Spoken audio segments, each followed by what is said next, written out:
ఓం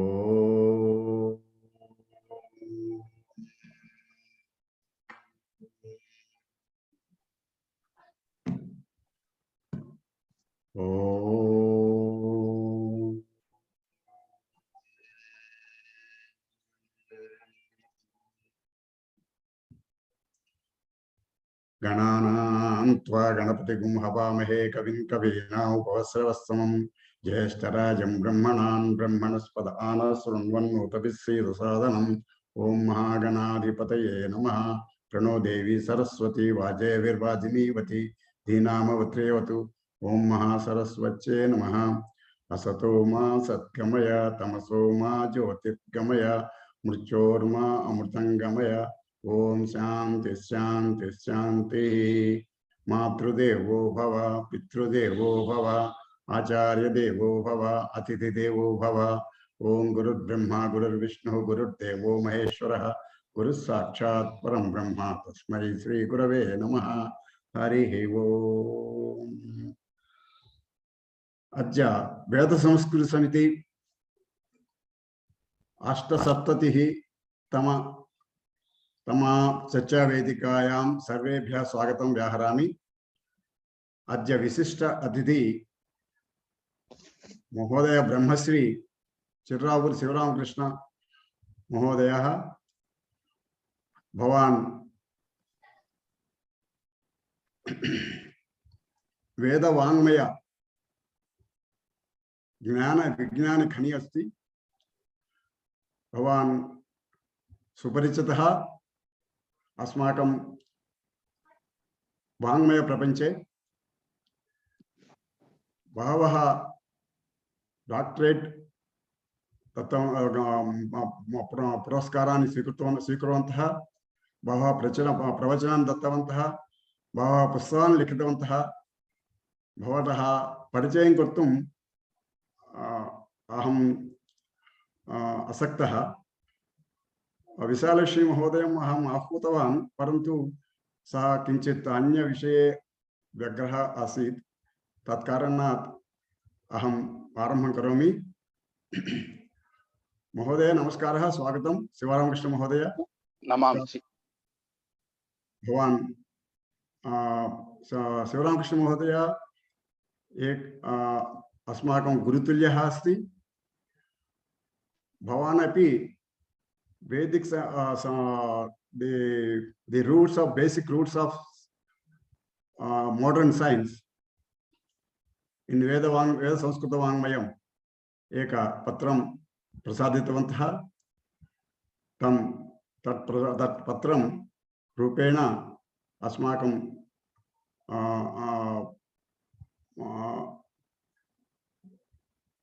प्रवचनं दातुं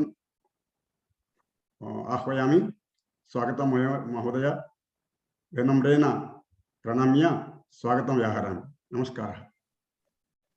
आरम्भं करोतु महोदय।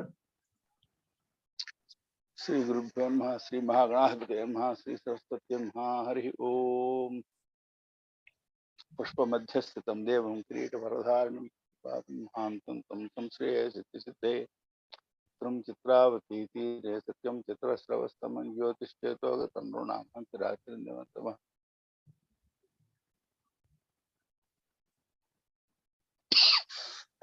विष्णु श्री महागणाधिपतये नमः।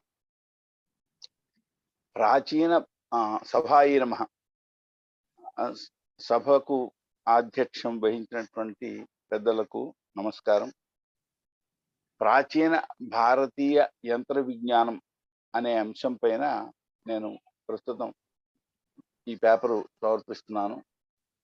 ఆధునిక కాలం యంత్రాలకు గని వివిధ రంగాలలో వివిధ యంత్రాల వలన ప్రపంచంలో నాగరికత అత్యధిక వేగంగా అభివృద్ధి చెందుతోంది। పూర్వకాలం భారతదేశంలో కొన్ని యంత్రాలను నిర్మించారని తెలుస్తోంది। వాటిని సంగ్రహంగా మనవి చేస్తాను। సూర్య సిద్ధాంతం ఇది ప్రాచీన జ్యోతిశాస్త్ర సిద్ధాంత గ్రంథం। వరాహమిహిరుడు, ఆర్యభటుడు ప్రాచీన సూర్య సిద్ధాంతాన్ని సంశోధించి ప్రస్తుత రూపాన్ని ఏర్పరిచారని పండితులు భావిస్తున్నారు. మొదటి ఆర్యభట్టు క్రీస్తు శకం 476లో జన్మించాడు. వరాహమిహిరుడు క్రీస్తు పూర్వం 123 ప్రాంతం వాడని కొందరు, క్రీస్తు పూర్వం 665 ప్రాంతం వాడని మరికొందరు అభిప్రాయపడ్డారు. వారికి పూర్వకాలాంది సూర్య సిద్ధాంతం అని మాత్రం చెప్పచ్చు. సూర్య సిద్ధాంతంలో 13వ అధ్యాయం జ్యోతిషోపనిషద్ అధ్యాయం. దానిలో కాలాన్ని గ్రహించడానికి ఉపయోగించే కొన్ని యంత్రాలను పేర్కొన్నారు. జ్యోతిషం కాల ప్రధానమైంది. కాల సంసాధనార్థాయ తథా యంత్రాన్ని సాధయేత్ ఏకాకీ యోజయేద్ బీజం యంత్రే విస్మయ కారణం. సూర్య సిద్ధాంతం కాలాన్ని బాగా సాధించడం కోసం యంత్రాలను తయారు చేయాలి. ఏకాకిగా ఉండి ఆ యంత్రాలకు బీజం చేర్చాలి. అది ఆశ్చర్యం కలిగిస్తుంది. ఈ యంత్రం పనిచేయడానికి ఒంటరిగా ఉండి పాదరసం చేర్చాలి అని వ్యాఖ్యాత చెప్పారు. పాదరసం చేర్చడం వలన ఆ యంత్రం తనంతట తాను నడుస్తుందన్నమాట, చెలిస్తుంది. శంకు యష్టి ధనుశ్చక్రై ఛాయా యంత్రైరనే కథా గురూపదేశాద్ విజ్ఞేయం కాల జ్ఞానమతంత్రిత పారవారాంబు సూత్రాణి సుల్వసు తైలజలాని చ బీజాని పాంసవస్తేషు ప్రయోగాస్తేపి దుర్లభా. శంకువు, యష్టి, ధనుస్సు, చక్రము, ఛాయ అనే పేర్లు గల యంత్రముల ద్వారా అనేక విధములుగా బద్ధకించకుండా గురూపదేశం వలన ఈ యంత్రాలని తయారు చేసి వాటి ద్వారా కాలజ్ఞానం పొందాలి. లోపల ఇసుక ఉండి సన్నని రంధ్రం ద్వారా అది బయటకు జారి కాలాన్ని తెలిపేవి నర వానర యంత్రాలు. పాదరసం, అంబుసూత్రం, సుల్వం. సుల్వం అంటే అది రకమైన తాడు. వీటితోటి అలాగే నూనె, నీరు, ఇసుక వీటిని ఉపయోగించి యంత్రాలను తయారు చేయాలి. ఇవి చేయడం చాలా కష్టం. శంకువు, యష్టి, ధనువు ఇవి ఛాయా యంత్రాలు. సూర్యరశ్మిలో ఛాయను పరీక్షించి సమయం తెలుసుకోవడానికి ఇవి ఉపయోగిస్తాయి. వీటిలో శంకు విషయం వివరించాలి. 12 అంగుళాల శంకువు యొక్క ఛాయ నుండి అక్షాంశ, నతాంశ, నతకాలం, దిక్కు మొదలైనవి తెలుసుకోవచ్చు. వీటిని గణించడానికి గుణకారాలతో, భాగహారాలతో క్లిష్టమైన ప్రక్రియ ఉంది. ధనుస్సు, చక్ర యంత్రాలతో సమయ జ్ఞానం సులభం. ఇవి 2 పేర్లైనా ఇది ఒక యంత్రంగానే పరిగణించవచ్చు.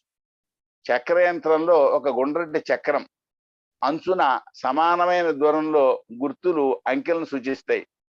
దాన్ని 60 భాగాలు చేస్తే అవి 60 గడియలను సూచిస్తాయి. ఆ చక్రం కేంద్రంలో ఇనుముతో కానీ ఇత్తడితో కానీ ఒక పలుచని మేకు దింపాలి. ఆ చక్రం ఒక ఆధారంపై ఉండాలి. కేంద్రంలో మేకు ఆకాశంలో ధ్రువం ఉన్న దిక్కు సూచించాలి. ఈ యంత్రం ద్వారా సూర్యుని నత్తకాలం తెలుసుకోవచ్చు. ధనుర్యంత్రాన్ని చాపం అని కూడా అంటారు. చక్రంలో సగభాగం ధనుస్సు.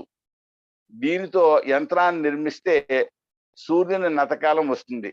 నతమనే పదం ఖమధ్యం ద్వారా వెళ్ళే దక్షిణోత్తర లంబాంశం నుండి సూర్యుని కోణాత్మక దూరం తెలుపుతుంది.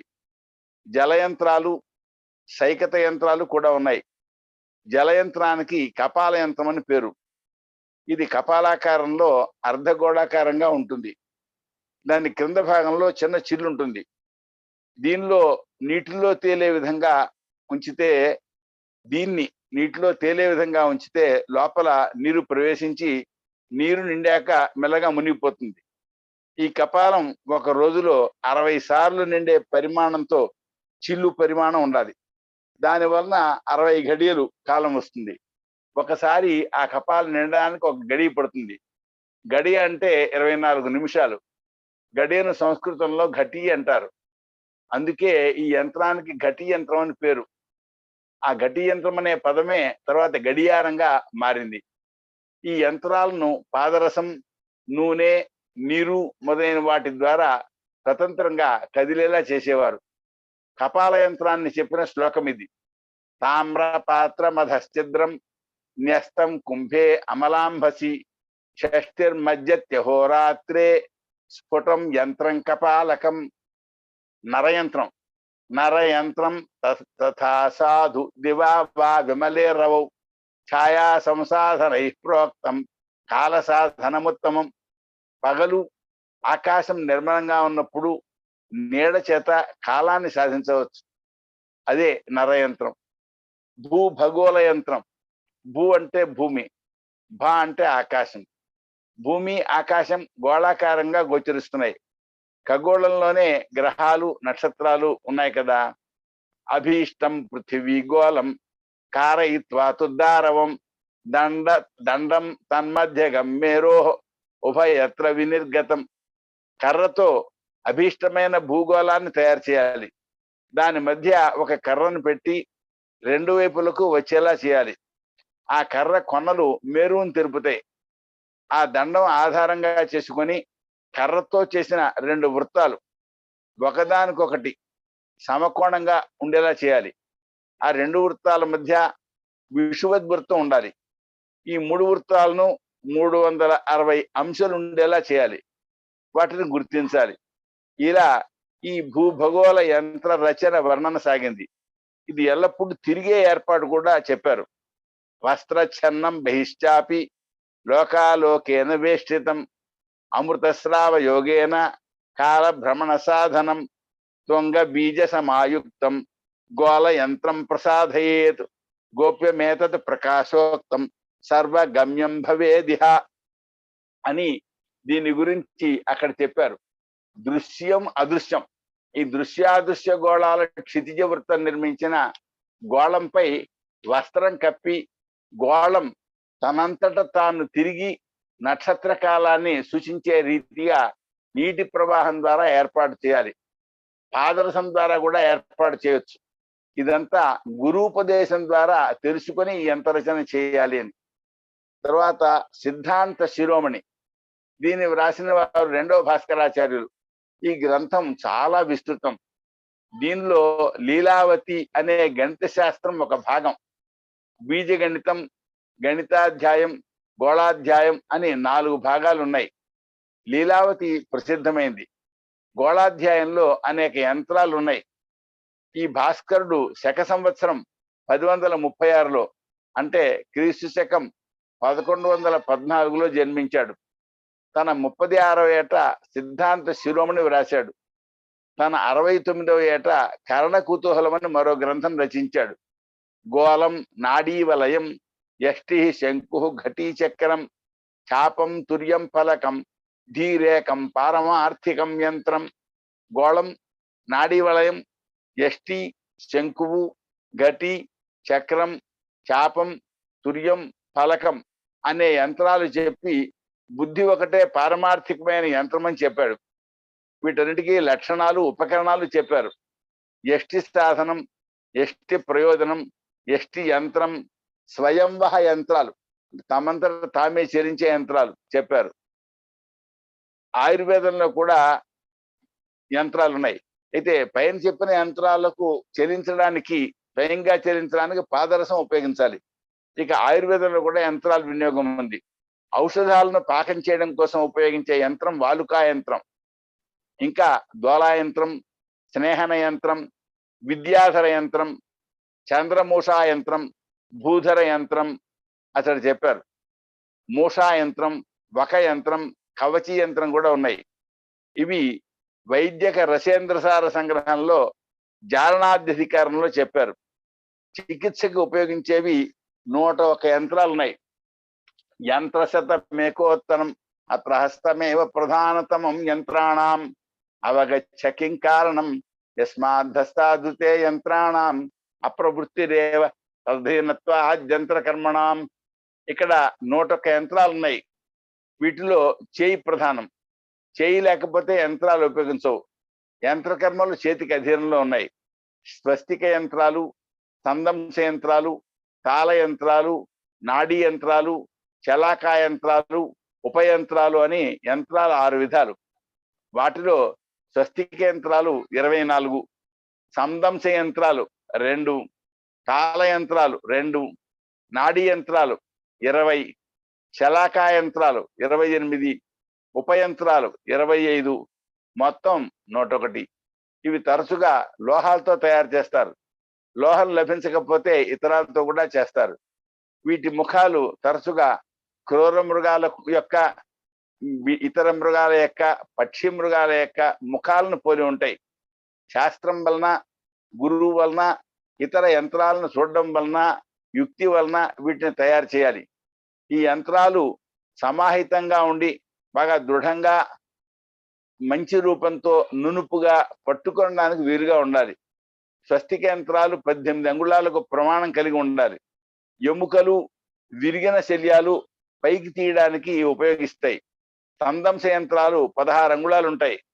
అవి చర్మ, మాంసం, చెరలు, స్నాయువులలో ఉన్న శల్యాలను తీయడానికి ఉపయోగిస్తాయి. తాళ యంత్రాలు 12 అంగుళాలు ఉంటాయి. ఇవి చేప దౌడవలే ఉంటాయి. చెవి, ముక్కు, నాడులు వీటిలోని శల్యాలను తొలగించడానికి ఉపయోగిస్తాయి. నాడీ యంత్రాలు అనేక విధాలు. వాటికి అనేక ప్రయోజనాలు ఉన్నాయి. ఒక ముఖం కలవి, 2 వైపులా ముఖాలు కలవి ఉంటాయి. అవి ప్రవాహాదుల్లో గల శల్యాలను తొలగించగలవు. రోగాన్ని చూడడానికి, వైద్య క్రియా సౌకర్యం కోసం ఇవి ఉపయోగిస్తాయి. భగంధరం, అరిశం, వస్తి, ఉత్తర వస్తి, మూత్ర వృద్ధి ఇవన్నీ కూడా రోగాల పేర్లు. అలాగే దక్కువోదరం, ధూమ సన్నిరుద్ధం, గుదం వీరికి చికిత్స చేసే యంత్రాలు అన్నమాట ఇవి. అలాగే అలాభ శృంగ యంత్రాలు కూడా ఉన్నాయి. శలాకా యంత్రాలు అనేక ప్రకారాలు. వీటికి అనేక ప్రయోజనాలు ఉన్నాయి. వీనికి పెసరబద్దంత ముఖం ఉంటుంది. స్రోతస్సులో శల్యాలను తీయడానికి ఉపకరిస్తాయి. ఆరుపత్తితో చేసిన ఉష్ణీషాలు ప్రమార్జనానికి ఉపయోగిస్తాయి. 3 గరిటెలతో చేసినవి క్షారౌషధాలను ఇవ్వడానికి వినియోగిస్తారు. ఉపయంత్రాలు త్రాడు, వెదురు, పట్టు, నార, లత, వస్త్రాదులతో తయారు చేస్తారు. ఇవి దేహమందంతటా అవయవాల్లో, సంధులందు, ధమనులందు వాడతారు. ఈ యంత్రాలతో చేసే కర్మలు 24 ఉన్నాయి. శల్య చికిత్సలో అసంఖ్యేయమైన వికల్పాలు ఉన్నాయి. బుద్ధిమంతుడు తన బుద్ధితో యోచించి వీటిని వినియోగించవచ్చు. అతి స్థూలం, అతి హ్రస్వం, అసారం, అతి దీర్ఘం, మృదుకీలం, మృదు ముఖం, మృదు పాశం అనేవి యంత్ర దోషాలు. ఈ దోషాలు లేనివి 18 అంగుళాలు ఉన్నవి అయిన యంత్రాలను వైద్యుడి చికిత్సా కర్మలో ఉపయోగించాలి. కనబడే శల్యాన్ని సింహముఖాదులతో ఉద్ధరించాలి. గూఢంగా ఉన్న దాన్ని కంకముఖాదులతో ఉద్ధరించాలి. వీటిలో కంకముఖం చాలా ప్రధానం. సుశ్రుతంలో సూత్రస్థానంలో వైద్య పరికర సంబంధమైన యంత్రాలు చెప్పారు. దీన్ని బట్టి శస్త్రచికిత్స భారతదేశంలో పూర్వం బాగా ఉంది అనేది స్పష్టంగా తెలుస్తోంది. సమరాంగణ సూత్రధారం. భోజమహారాజు ధారానగరాన్ని పరిపాలించిన మేధావి, పండితుడు, కవి, బహుశాస్త్రజ్ఞుడు. 11వ శతాబ్దికి చెందిన ఇతడు అనేక కావ్యాలు, శాస్త్ర గ్రంథాలు రచించాడు. వాటిలో సమరాంగణ సూత్రధారం వాస్తు శాస్త్ర గ్రంథం. దీనిలో 31 అధ్యాయంలో యంత్ర విధానం ఉన్నది. దీనిలో పలు రకాల యంత్రాల విషయం ఉంది. ఇది 1000 సంవత్సరాల వెనక భారతీయ యంత్ర విజ్ఞానానికి ఓ మంచి నిదర్శనం. ఈ యంత్ర విధానం ధర్మార్థ కామ మోక్షాలకు 4ంటికి కారణమని చెప్పాడు. ఎదుర్ఛయా ప్రవృత్తాని భూతాని స్వేనవర్త్మన నియమ్యాస్మిన్ న ఏతియత్ తద్యంత్రమితి కీర్తితం. భూమి, నీరు, అగ్ని, వాయువు ఎదుర్ఛగా ప్రవర్తిస్తాయి. వాటిని నియమించి ప్రవర్తింపజేసేది అని యంత్రానికి ఒక నిర్వచనం. స్వరసేన ప్రవృత్తాని భూతాని స్వమనీషయ కృతం యస్మాద్యమయతి తద్వా యంత్రమితి స్మృతం. పృథ్వీ మొదలైన భూతాలు సహజ లక్షణాలచే ప్రవర్తిస్తాయి. వాటిని కర్త తన బుద్ధితో నియమించే సాధనం యంత్రం. ఈ నిర్వచనాల చేత ఈ యంత్రం దేవతారాధన సాధనం కాదని ఆధునిక యంత్రాల వంటిదని తెలుస్తోంది. అంటే దేవతారాధన కోసం ఈ రాగి మొదలైనటువంటి రేకుల పైన గీతలు కొన్ని గీతల రూపంలో ఉంటాయి. ఆ యంత్రాలు కాదు ఇక్కడ చెప్తుంటా అనేది ఈ నిర్వచనాల చేత వెల్లడవుతోంది. ఈ యంత్రాలు తయారు చేయడానికి భూమి, నీరు, అగ్ని, వాయువు అనే 4 భూతాలు, వీటికి ఆశ్రయంగా ఆకాశం ఉపయోగపడతాయి. ఈ 4 భూతాలను కలపడం వలన అనేక భేదాలు కల యంత్రాలు తయారవుతాయి. తనంతటా తాను నడిచేవి, ఒకసారి ప్రేరేపిస్తే నడిచేవి, వేరొకటి వ్యవధానంగా ఉన్నా నడిచేవి, కొంచెం ఎడంగా ఉన్నా ప్రేరేపణ పొందేవి తయారవుతాయి. వీటిలో స్వయంగా నడిచేవి ఉత్కృష్టాలు. దూరంగా ఉండేది, కనబడంది, సమీపంలో ఉండేది, నడిపించబడితే అది, ఒకటే పలు యంత్రాలు నడిపిస్తే అది ఆశ్చర్యకరంగా ఉంటాయి ఈ యంత్రాలు. తన నడక, తన వాహన నడక ఒక శిల్పమునందు ఆశ్చర్యంగా కనబడతాయి. 2-3 భూతాల లక్షణాల కలయిక చేత, 4 భూతాల కలయిక చేత ఒకదానికి ప్రాధాన్యం ఇచ్చి మిగిలిన వాటిని అంగంగా చేయడం చేత అనేక యంత్రాలను సాధించవచ్చు. ఈ విధానం బాగా తెలుసుకున్నవాడు స్త్రీలకు, రాజుకు, మేధావులకు ప్రియుడవుతాడు. అతనికి లాభం, కీర్తి, గౌరవం, ధనం కలుగుతాయి. ఇలాంటి యంత్రాల వలన ఇల్లు విలాసాలకు, ఆశ్చర్యాలకు, ఆనందానికి నెలవవుతుంది. దేవతలు మొదలగు వారి రూపం, చేష్టలు చూపించడం చేత స్త్రీలు సంతోషిస్తారు. వారికి సంతోషం కలిగించడం ధర్మమని పూర్వులు చెప్పారు. రాజు సంతోషించడం వలన ధనం లభిస్తుంది. ధనం వలన కోరికలు తీరుతాయి. ధనం వలన ధర్మాచరణాదుల ద్వారా మోక్షం కూడా సంపాదించవచ్చు. భూమి నుండి ఏర్పడిన వస్తువులతో ఈ యంత్రాలు చేయవచ్చు. నీటి నుండి ఏర్పడిన వాటితో భూమికి సంబంధించిన వాటిని చేర్చి తయారు చేయవచ్చు. పార్థివ వస్తువులను తేజోద్రవ్యాలతో, వాయు నుండి ఏర్పడిన వాటితో తయారు చేయవచ్చు. నీటి పదార్థాలతో నీటి యంత్రాలను తయారు చేయవచ్చు. వాయువుతో వాయు యంత్రాలను చేయాలి. వాయువుతో నీటి యంత్రాలను చేయవచ్చు. నీటి వస్తువులతో, వాయువులతో, వన్య నుండి పుట్టిన వస్తువులతో యంత్రాలను తయారు చేయవచ్చు. వివిధ లేపనాలు, వివిధ చక్రాలు మొదలైనవి తయారు చేయవచ్చు. ఇనుము, రాగి, ధ్వని కలవి, ప్రకాశించేవి, కర్మ, చర్మం, వస్త్రం ఈ యంత్రాలను చేయడానికి ఉపయోగపడతాయి. అగ్ని వలన తాపం, ఉత్తేజనం, జలసంగం వలన క్షోభ, భూద్రవ్యాలకు కలిగించడం వలన యంత్రాలు తయారు చేయవచ్చు. నీటి ధార, జలభారం, నీటిని త్రెప్పడం, భూద్రవ్యాలు, వీటితో యంత్రాలని తయారు చేయవచ్చు. అయితే భోజమహారాజు ఈ యంత్రాలని కూడా ఎక్కువ ఆట వస్తువులకి, ఆట సామాగ్రికి వినియోగించడానికి చెప్పాడు. 4 భూతాలతో యంత్రాలు చేయవచ్చు. వీటిని సమగ్రంగా ఎవరు చెప్పలేరు. భూపదార్థానికి చలనం లేదు.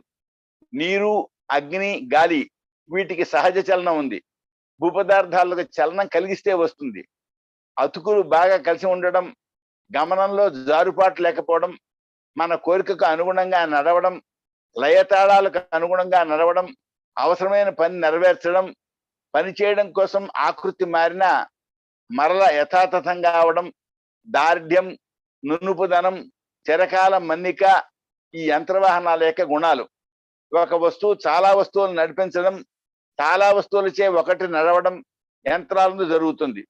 అడ్డంగా, పైకి, క్రిందికి, ముందుకు, వెనకకు, ప్రక్కలకు వెళ్ళడం ఒక యంత్రం యొక్క గమన విశేషాలు. సుఖం, ప్రీతి, భయం కలిగించే శబ్ద విశేషాలు శబ్దానికి చెందినవి. పాట, నృత్యం, వాద్యం, మురళి, మద్దెల, వీణ, తాళాలు మొదలైన శబ్దాలు కలిగించడం యంత్రం వలన ఏర్పడతాయి. జాతికి అనుగుణమైన చేష్టలు, జాతికి విరుద్ధమైన చేష్టలు, ఆకాశంలో సంచరించడం, ఆకాశంలో ఎగిరే జీవులు భూమిపై నడవడం, మానవ చేష్టలు, పలు విధాలైన కోరికలు, దేవతలు అసురులను జయించడం, సముద్ర మథనం, జలధారలతో గృహాలు, హిరణ్యకశిపుని నృసింహస్వామి సంహరించడం, స్వయంగా నడిచే సేవక శిల్పాలు, అసత్యాలు సత్యంగా కనిపించడం యంత్రాలచే చేయవచ్చు. 5 అంతస్తులు నిర్మించి నేలపై ఉండే బొమ్మ ప్రతిజాముకి పైకి ఎక్కుతూ 5వ అంతస్తులో శయ్యకు చేరడం, నీటిలో నిప్పు, నిప్పు మధ్య నీరు పైకి ఎగచెమ్మడం, నిశ్వాసంతో ఆకాశం చేరడం, శ్వాస పీలుస్తూ నేలకు రావడం, పాల సముద్రంలో పానుపు, ఒక గోళం సూర్యాదులకు ప్రదక్షిణంగా రాత్రింబవళ్ళు తిరగడం తయారు చేయొచ్చు.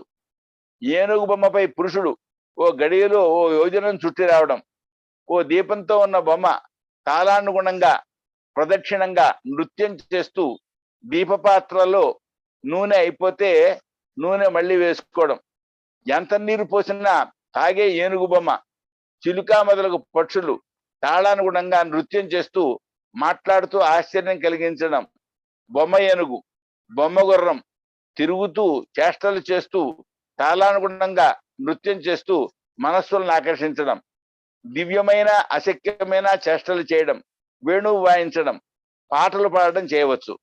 మనుష్య శిల్పం చేతిలో కర్ర ఉంటుంది. ఇంటి ద్వారం దగ్గర ఆ బొమ్మ కర్ర ఎత్తి ప్రదేశం లోపల ప్రవేశించే వారిని అడ్డం పెడుతుంది. కత్తి, ముద్గరం, కుంతం అనే ఆయుధాలు కల మరబొమ్మ రాత్రి తెరిచి ఉన్న ద్వారంలో ప్రవేశించే దొంగలను చంపుతుంది. లక్క, సర్జరసం, మేక కొమ్ముల పొడి, అవిసే, కానుగు నూనెతో కలిపి పూస్తే గోడలకు వజ్రలేపం చేసినట్టు అవుతుంది. అంటే మనం సున్నం పూసినట్టుగా ఇలాగా గోడలకు వజ్రలేపం చేసేవారు అనమాట. స్తనయోర్యుగేన సృజతి జలధారే తత్ర క్వాపి కార్యా స్త్రీ ఆనందాశ్రు లవానివ తెల్ల కణాన్ పక్షభి కాచిదు. ఒక కాంత స్తనముల నుండి జలధార స్రవిస్తున్నట్టు శిల్పం తయారు చేయడం, మరొక కాంత కన్నుల నుండి ఆనంద బాష్పాలు విడుచుతున్నట్టుగా శిల్పించడం. ఇలాగా యంత్రాలతో జలధారాలతో చల్లగా ఉండే ధారాగృహాలు, సుఖ సుందర గృహ నిర్మాణాల గురించి భోజరాజు అనేకం చెప్పాడు. ఈ యంత్రాల నిర్మాణ విధానాలను కొన్ని చెప్పాడు. ఇంతకంటే లోకంలో చిత్రం ఏముంటుంది, ఇంతకంటే తుష్టిని కౌతుకాన్ని కలిగించేది ఏముంటుంది? ఇలాంటి వస్తువులతో కూడిన భవనం కంటే కీర్తిని కలిగించేది, కోరిక తీర్చేది ఏది? ఇంతకంటే పుణ్యమైనది, పరితాపాన్ని తొలగించేది ఏముంటుంది అని ఈ యంత్రాల వలన ప్రయోజనాలను భోజరాజు వెల్లడించాడు. ఇప్పుడు దీంట్లో కొన్ని రకాల బొమ్మలు మనకు బజార్లో దొరుకుతున్నాయి, ఈ చైనా బజార్ వంటి చోట్ల. కానీ మనకి ఇటువంటి జ్ఞానం 1000 సంవత్సరాల వెనకే ఉంది. అది అది మనకి కంటిన్యూగా సాగలేదు అనేది బాధాకరమైన అంశం. 1000 సంవత్సరాలు వెనక ఉన్నది అనే ఆనందకరమైన విషయం అయితే, మధ్యలో అది విచ్ఛిన్నమై మళ్ళీ మనకు అది అందుబాటులో లేకపోయింది అనేది బాధాకరమైన విషయం. భరద్వాజ మహర్షి వైమానిక శాస్త్రం రచించాడు. భరద్వాజుడు చరిత్రకు అందని కాలంలో ఉన్న మహర్షి. ఒక భరద్వాజుడు 300 సంవత్సరాలు వేదాధ్యయనం చేశాడని వేదంలో బ్రాహ్మణంలో ఉన్నది. శ్రీమద్ రామాయణంలో ఓ భరద్వాజమును ఉన్నాడు.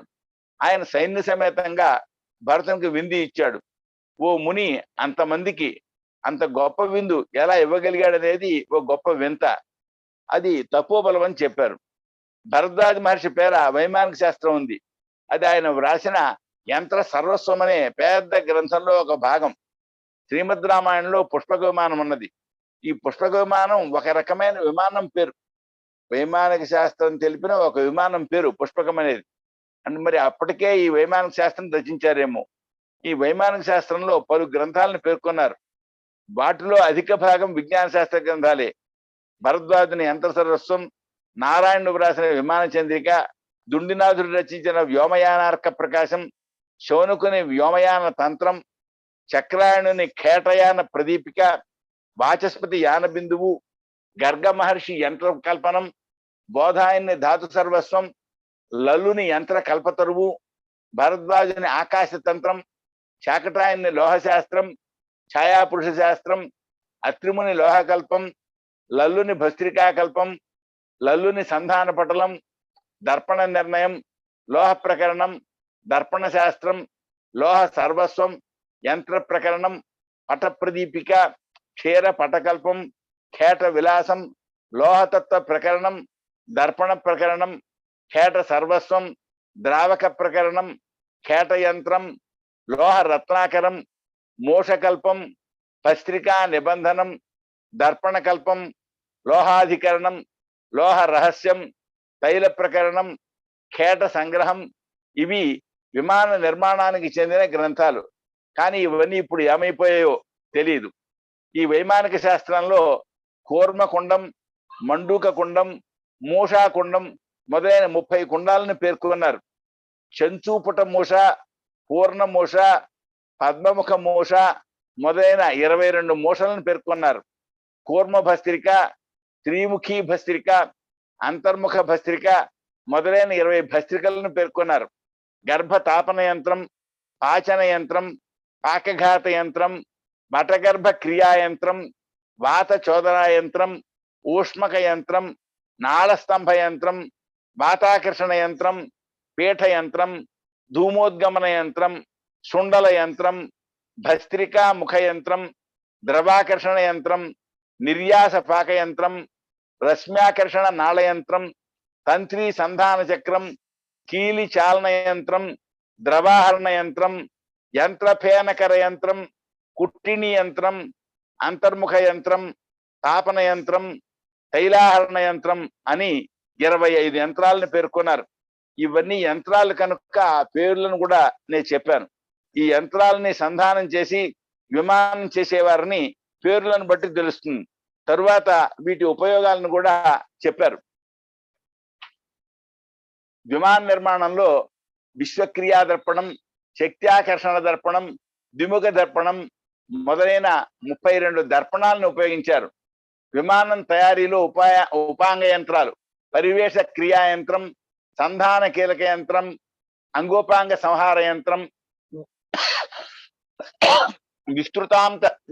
విస్తృతాంశ యంత్రం, వైరూప్య దర్పణ యంత్రం, పద్మ చక్రముఖి, కుంఠిణీ శక్తి యంత్రం, పుష్పిణీ యంత్రం, పింజుళాదర్శ యంత్రం, గుహాగర్భాదర్శ యంత్రం, తమో యంత్రం, పందవాత స్కందనాళ యంత్రం, నాళ కీలక యంత్రం, రౌద్రీ దర్పణ యంత్రం, మాతాస్కంద నాళ కీలక యంత్రం, విద్యుద్వాదశక యంత్రం, శబ్దముఖ కేంద్ర యంత్రం, శబ్దోపసంహార యంత్రం, ప్రాణ కుండలిని యంత్రం, శక్త్యుద్గమ యంత్రం, శక్తి ప్రసారణ యంత్రం, పట ప్రసారణ యంత్రం, దిశాంపతి యంత్రం, పట్టికాభ్రక యంత్రం, సూర్యశక్తి అపకర్షణ యంత్రం, అపస్మార ధూమ ప్రసారణ యంత్రం అని 39 ఉపయంత్రాలను పేర్కొన్నారు. దీనిలో పేషణి, శృవాంగం, పద్మపత్ర పాత్ర, శక్తిపూరక పాత్ర, తైల పాత్ర, కీలములు, శంఖములు, తంత్రులు అనే వస్తువులను వినియోగించారు. విశ్వక్రియా దర్పణం, శక్త్యాకర్షణ దర్పణం, వైరూప్య దర్పణం, ప్రతిబింబార్క కర్షణా దర్పణం, ప్రతిబింబార్క కిరణాకర్షణ దర్పణం, సూర్యశక్తి ఆకర్షణ దర్పణం మొదలైనవి 20 దర్పణాలను చెప్పారు.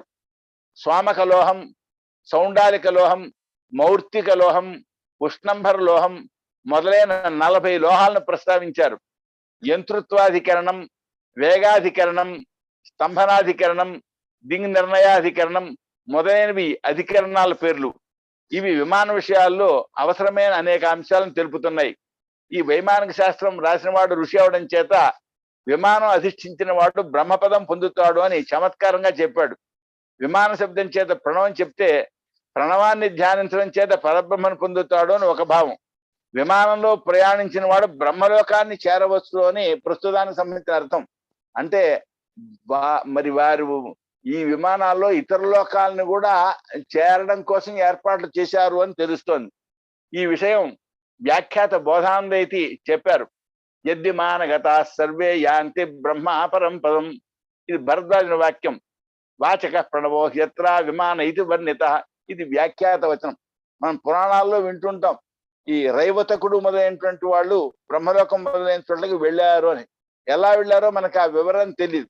కనుక విమానంతో వేరే లోకాలు కూడా ప్రయాణం చేసేవారు అని ఇక్కడ సందర్భాన్ని బట్టి అర్థమవుతోంది. వేగసామ్యాద్ విమానోండ జానామితి. గ్రద్ద మొదలైన వేగంగా ఎగరడం చేత విమానానికి వాటితో పోలిక ఉంది. పృథివ్యప్ సంతరిక్షేషు ఖగవతు వేగవత్ స్వయం యస్సమర్థో భవేద్ గంతుం సవిమాన ఇది స్మృత. భూమి, నీరు, అంతరిక్షాల్లో పక్షివలే వేగంగా స్వయంగా వెళ్ళడానికి సమర్థమైందని నారాయణుడు విమానాన్ని నిర్వచించాడు. ఇలా భూమి, నీరు, అంతరిక్షాల్లో వెళ్లే విమానం పేరు త్రిపుర. దీన్ని తరువాత వివరించారు. ఇలాంటి విమాన వివరణం గ్రంథం చివర ఉంది. భరద్వాజుడు పూర్వాచార్యులు రచించిన శాస్త్రాలన్నిటినీ చూచి సర్వలోకోపకారం కోసం వేదముల సారరూపమైన విమాన శాస్త్రాన్ని 500 సూత్రాలతో 100 అధికరణాలతో 8 అధ్యాయాలతో రచించాడు. ఇది రహస్యంగా ఉంది. ఇది లోకాలను అనుసంధానం చేస్తుంది. జగతా మతిసంధాన కారణం.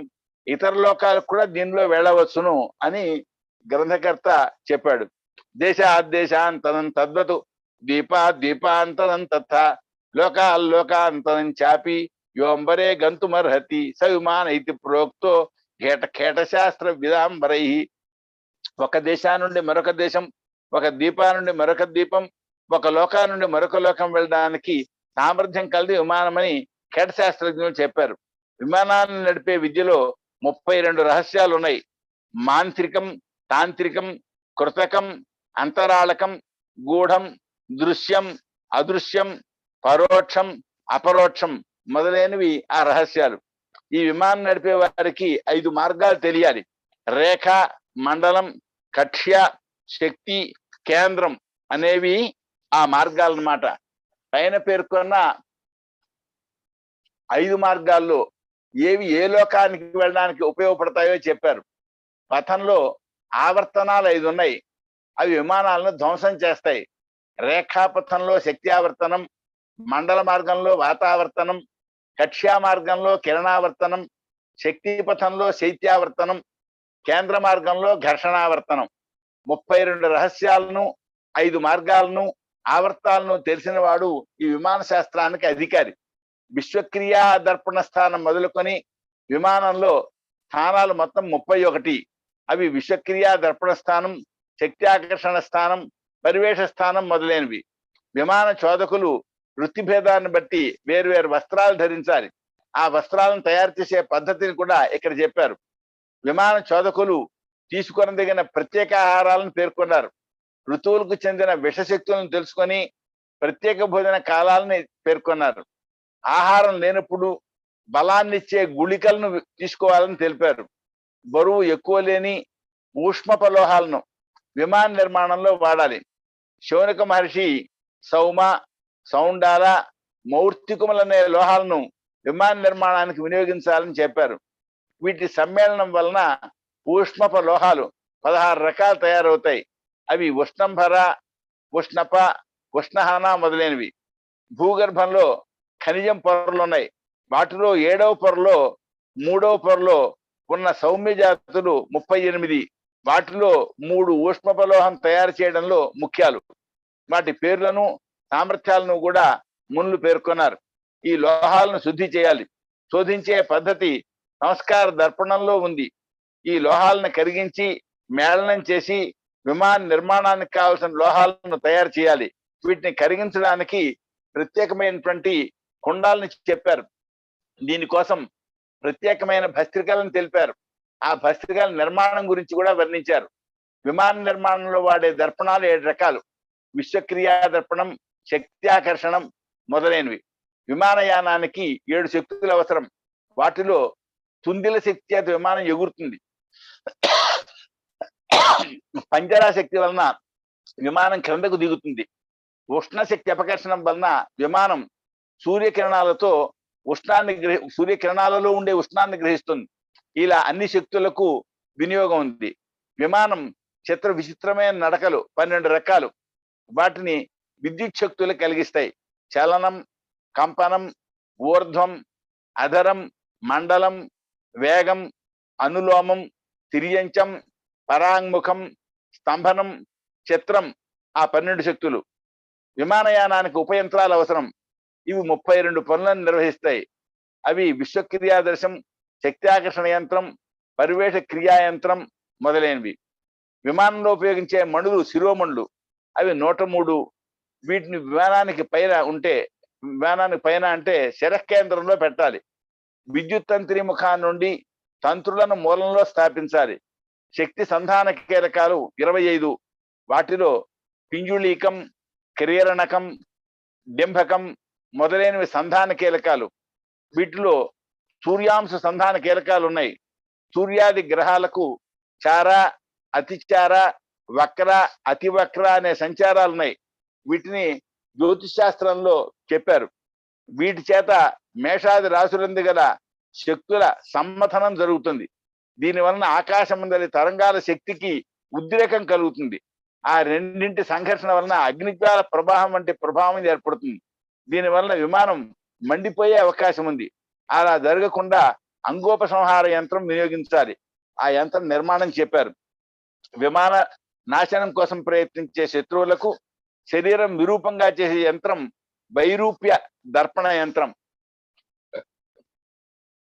పద్మముఖ యంత్రం ఆకాశంలో ప్రచండ వాయువుల వలన కలిగే ముప్పును తప్పిస్తుంది. కుంఠిని యంత్రం గ్రీష్మ కిరణాల వలన విమానం భస్మం కాకుండా కాపాడుతుంది. వసంత గ్రీష్మ కాలాల్లో విమానంలో వారికి సుఖ శైత్యోపచారానికి పుష్పిణి యంత్రం ఉపకరిస్తుంది.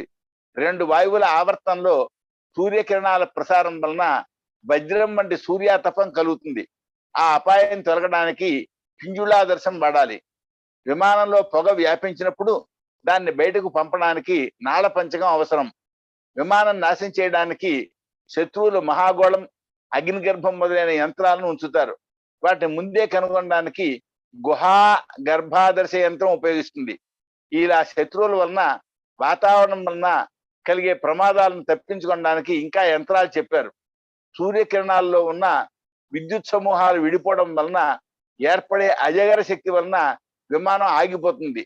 దాన్ని నివారించడానికి విద్యుత్ ద్వాదశ యంత్రం అవసరం.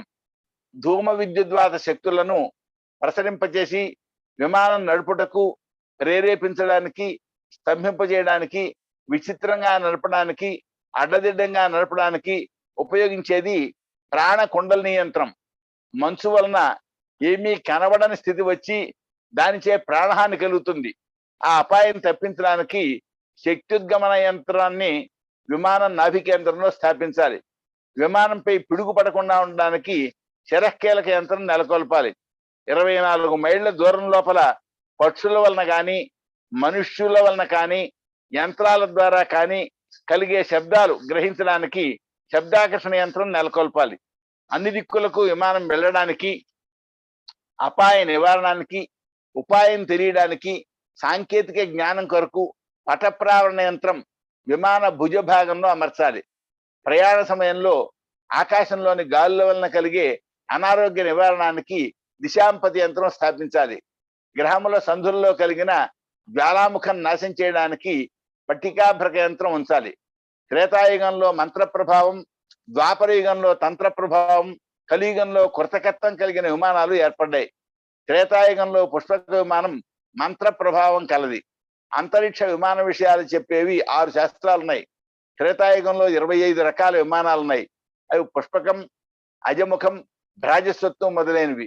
ద్వాపర యుగంలో తాంత్రిక విమానాలు 56 ఉన్నాయి. అవి భైరవం, బటుకం, నందకం మొదలైనవి. కలియుగంలో కృతక విమానాలు 25, శకునం, సుందరం, రుక్మమండలం మొదలైనవి. వీటి నిర్మాణానికి రాజలోహం ప్రశస్తం. ఈ విమానాలను చతురస్రంగా కానీ, వర్తులంగా కానీ, ద్వారాకారంగా కానీ నిర్మించాలి. వీటికి మధ్యలో హాటకాశలోహంతో నాళ స్తంభం ఏర్పరచాలి. ఇక్కడ హాటకాశలోహ నిర్మాణం గురించి చెప్పారు. వీటికి పీఠం, చక్రాలు, గోపురం, గవాక్ష శిఖరం, చతురోష్మక యంత్రాలు, రెక్కలు, తోక, వాతాకర్షణ యంత్రం, దీపచుల్లి, తైలపాత్ర, వాతనాళం ఉంటాయి.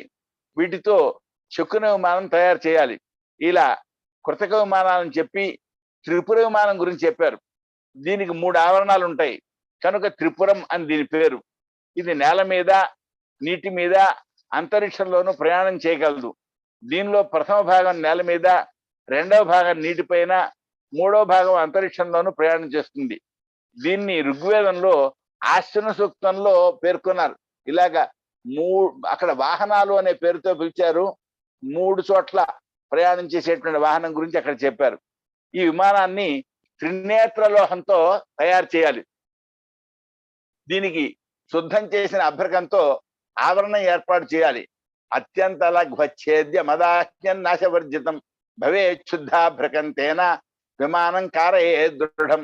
శుద్ధి చేసిన అభ్రకం మిక్కిలి తేలికగా, నరకబడక, తగలబడక, నాశం కాకుండా ఉంటుంది.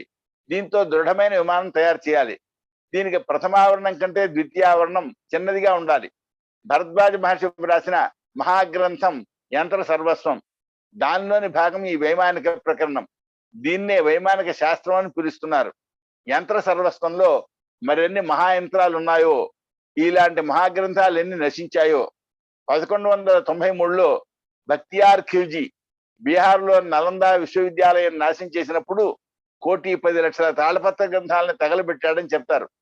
వాటిలో ఇలాంటి మహాగ్రంథాలు ఎన్ని ఉన్నాయో. ఈ వైమానిక శాస్త్రం చూసిన ప్రముఖుల అభిప్రాయాలు ఇలా ఉన్నాయి. వేద పురాణాల్లో చెప్తున్న వైజ్ఞానిక విషయాలు ఊహలు మాత్రమే అనే అభిప్రాయం నాకు మొదట్లో ఉండేది. ఈ వైమానిక శాస్త్రం చూసిన పిమ్మట ఆశ్చర్యం, ఆనందం కలుగుతున్నాయి. అయితే దీనిపైన సమగ్ర పరిశోధన జరగాలి అని చైర్మన్, భారత అంతరిక్ష పరిశోధన సంస్థకు చైర్మన్ అయినటువంటి శ్రీ మాధవన్ నాయర్ గారు అన్నారు.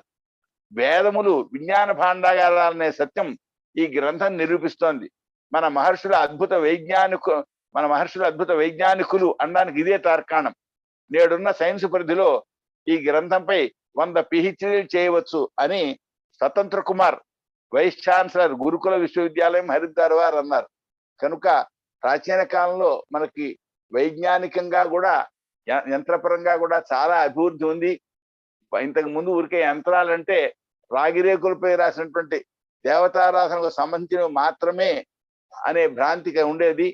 కానీ ఈ విషయాలను పరిశీలించినట్లయితే పూర్వకాలంలో యంత్రపరమైనటువంటి అభివృద్ధి కూడా ఉంది. కానీ ఆ గ్రంథాలు, ఆ జ్ఞానం పరంపర కొనసాగకుండా మధ్యలో విచ్ఛేదాన్ని పొందింది ఈ విదేశీయుల దండయాత్రల వలన అని మనకు తెలుస్తుంది. ఈ విషయాల్ని ఈ సంస్థలో చెప్పడానికి అవకాశం కలిగించిన నిర్వాహకులకు, ప్రభాకర్ రావు గారు మొదలైన వారికి నా ధన్యవాదాలు. స్వస్తి. ధన్యవాదాలు మహోదయ. Very nice of you. చాలా ఉత్తమమైన కథనం. వీటి మీద ఒక ట్రెటైజ్ లాగా, ఒక విధమైన సంక్షిప్తంగా వేదాల్లో ఉన్న యంత్రాల గురించి, వేద వాంగ్మయంలో ఉన్న యంత్రాల గురించి చెప్పారు.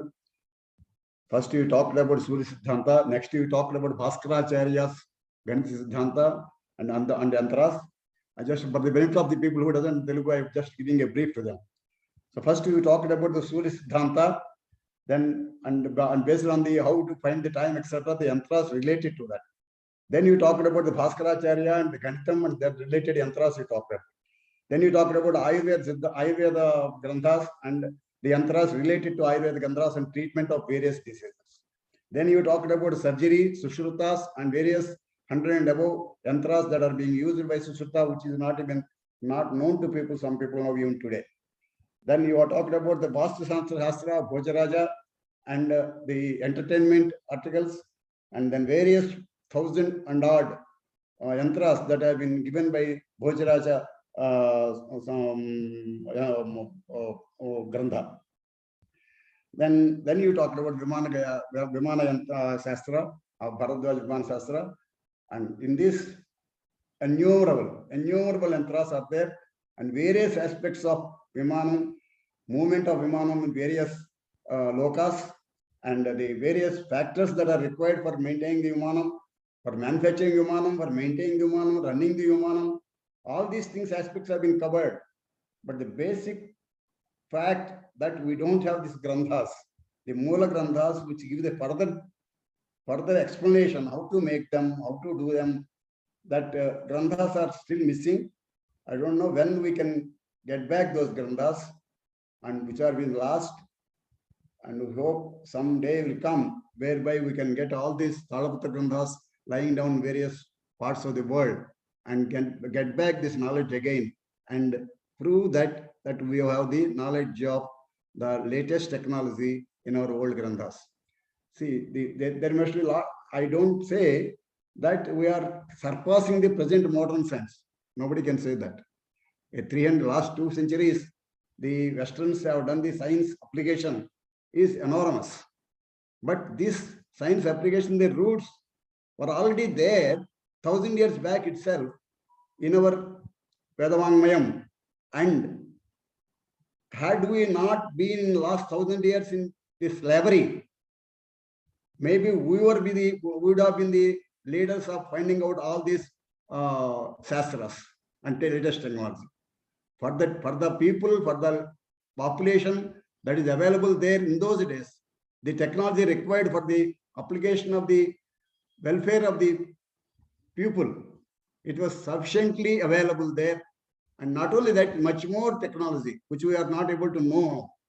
Yeah, do we, if you, as Mr. Last, this Swatantra Kumar says, 1,000 PhDs can be done if these Shastras are being properly read and explained to the, and further research is created. But where is the support?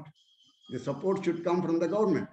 So unless government or any corporate sectors undertake these things, which involves a lot of efforts, monetarily, physically, and then management-wise, this finding out these things would be a Herculean task.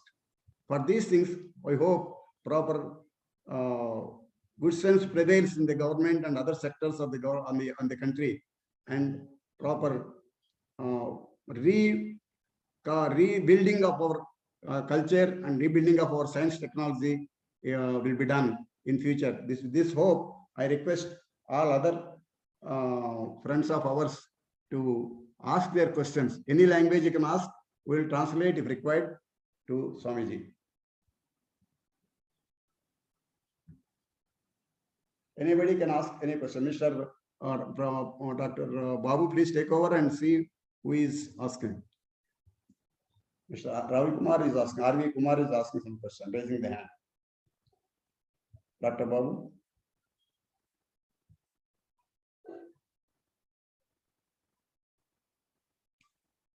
And Mr. R.V. Kumar, please unmute. Who is controlling this? Unmute, please. R.V. Kumar, please unmute R.V. Kumar and Rajeshwar Vajjala, Ratnam Malladi, and Gautam Mukherjee. Please unmute them.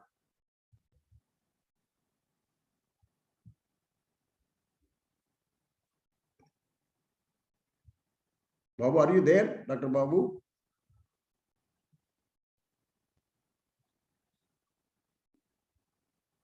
Hari Om.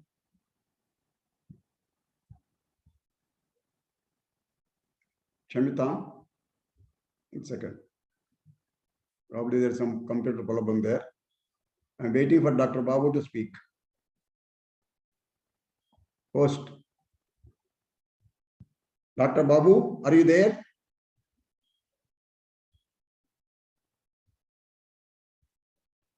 Hari Om.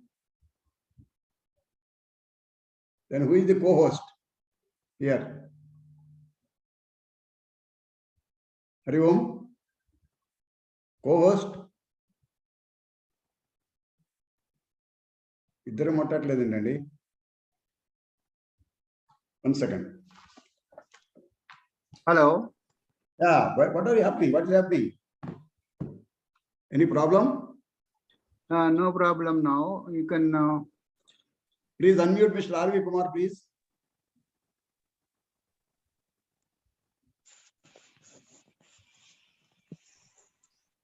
We could unmute, Andy. Yeah, thank you very much.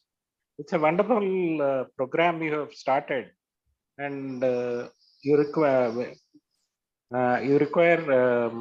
all congratulations for initiating such a great program.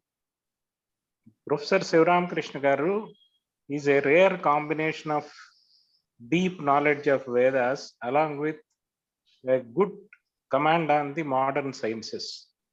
This is a rare combination because usually we have Vedic scholars who are very good at Vedas but not so good at the modern developments. Modern scientists, they are very good at modern science but don't have a basic knowledge of Vedas also. Is a very rare combination of these two virtues and is a big asset to our society. And if we can use his knowledge and experience to learn this synthesis between the Vedic knowledge as well as the modern science, it will be greatly beneficial to the humanity in general and to our country and our culture in particular. Today he has spoken so many details about so much machinery. It is not just thought. There are people who laugh saying that, Vedic scholars say that everything is there in Vedas and all. That's very unfortunate. We had a very, very, very rich culture. Both in the, we see such marvelous architecture all over the country in the every nook and corner. Similarly, in several excavations, now we are getting a lot of these transport vehicles which are used in the Mahabharata time and Ramayana time. They are giving, they're so sophisticated in their own time and did a great job.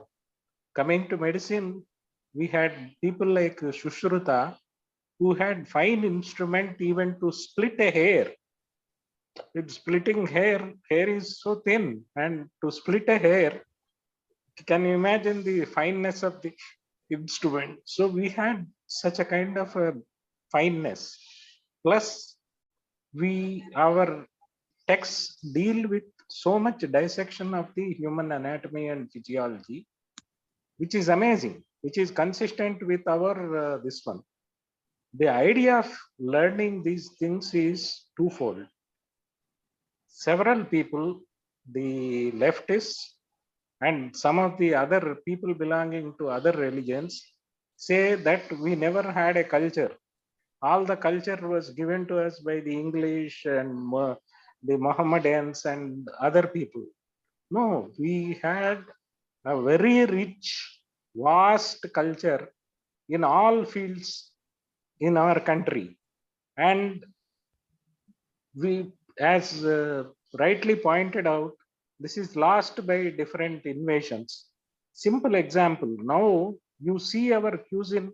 Suppose you go to England, what do they have? They have only potato chips, maybe some fish, and that's it. That all is their cuisine.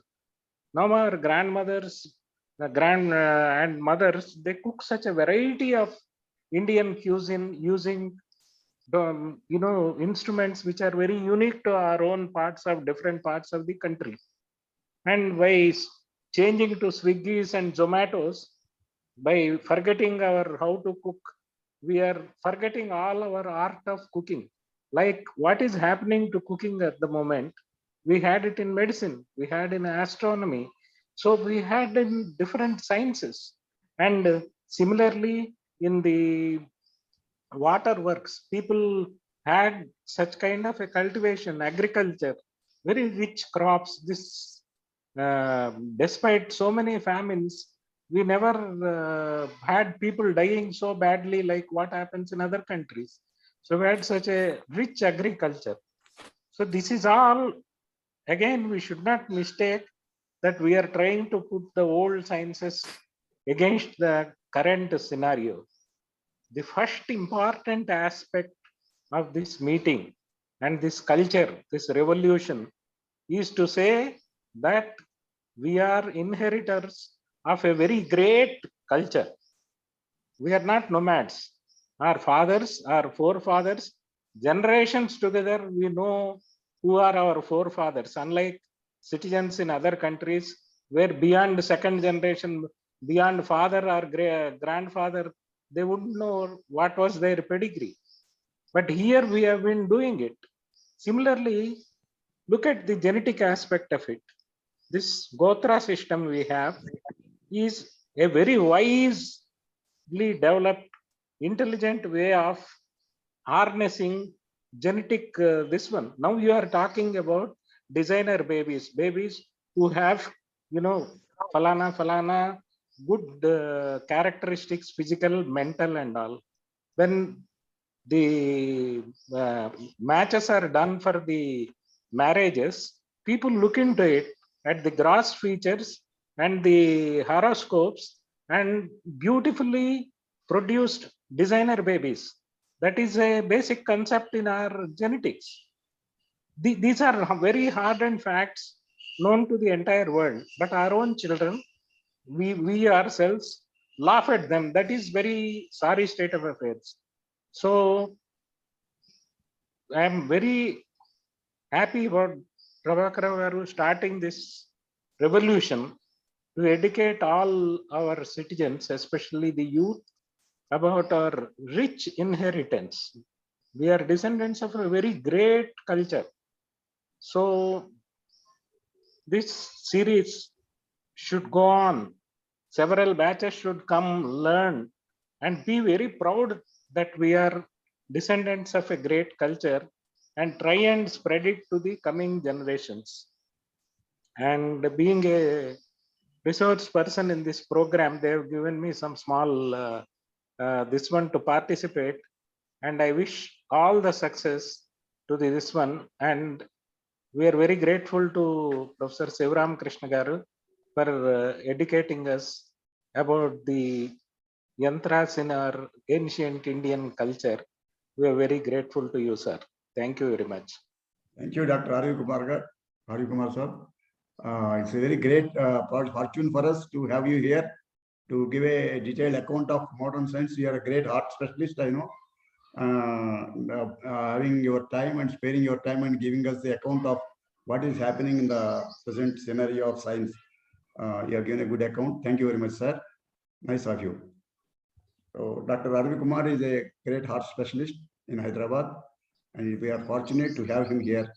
We all thank him for sparing his time. So next, we request Rajeshwar Vajjala to speak. Yeah, Namaskaram Andi. Professor, you gave very good, excellent information. Thank you so much. కొన్ని అంటే ఇప్పుడు మన temples ఎట్లయితే bury చేశారో మసీదుల కింద, అలా మన గ్రంథాలు కూడా they might have either completely destroyed or they might have stolen. By the way, Rajeshwar. Sir? Who is speaking? Rajeshwar? Yes. Yeah, okay. Yeah. So మన గుళ్ళని ఎట్లా ధ్వంసం చేసి వాటిపైన మసీదులు కట్టుకున్నారో, ఈ గ్రంథాలను కూడా వాళ్ళు స్టీల్ చేసి ఉండొచ్చు, ఆర్ ఎక్కడైనా దాచిపెట్టి ఉండొచ్చు, ఆర్ వాటిని they might have translated in to their own language and all those things. కాకపోతే కాశీలో మటుకు మంచి లైబ్రరీస్ ఉన్నాయండి. I'm sorry, I cannot start my video. I'm not comfortable at this time. Okay. ఒక చిన్న విషయం మనవి చేస్తానండి. ఈ మనకి పాఠ్యవాచకాల్లో వేదాలను గురించిన ఓ అపపరిచయం ఉంది. అనాగరికులైన ఆర్యులు ప్రకృతి శక్తులను చూసి భయపడి చేసిన ప్రార్థనలు వేదాలు అని. నేను పాఠం చెప్పాల్సి వచ్చింది ఒక సంవత్సరం చరిత్రలో. అది విని బాధపడి నేను కొన్ని సంవత్సరాలు ఒక ఆయనకు వేదభాష్యం పాఠం చెప్పిన తర్వాత శృతి సౌరం అని ఒక పుస్తకం రాశాను. దాంట్లో వేదంలో విజ్ఞాన విషయాల గురించి ఓ వ్యాసం ఉంది. దాన్ని ఒక సైన్స్ మాస్టర్ చూసి, ఏమండి మీరు వేదంలో అవి అలా ఉన్నాయి ఉన్నాయని దూరంగా ఒక ఇంట్లో ఉండే వస్తువుని చూపించినట్టు చూపిస్తున్నారు, కానీ దాన్ని ప్రాక్టికల్ గా వాటి యొక్క ప్రయోగం, వాటికి సంబంధించిన వివరాలు మీరు చెప్పట్లేదు అని ఆయన అన్నారు.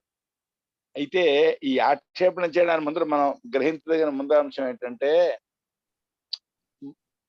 ద్వాపరయుగ ప్రారంభంలో ఈ వేదవాంగ్మయాన్ని మొత్తాన్ని రక్షణ చేయడం కోసం 4 వేదాలుగా విభాగం చేయడం జరిగింది వేదవ్యాసుడు.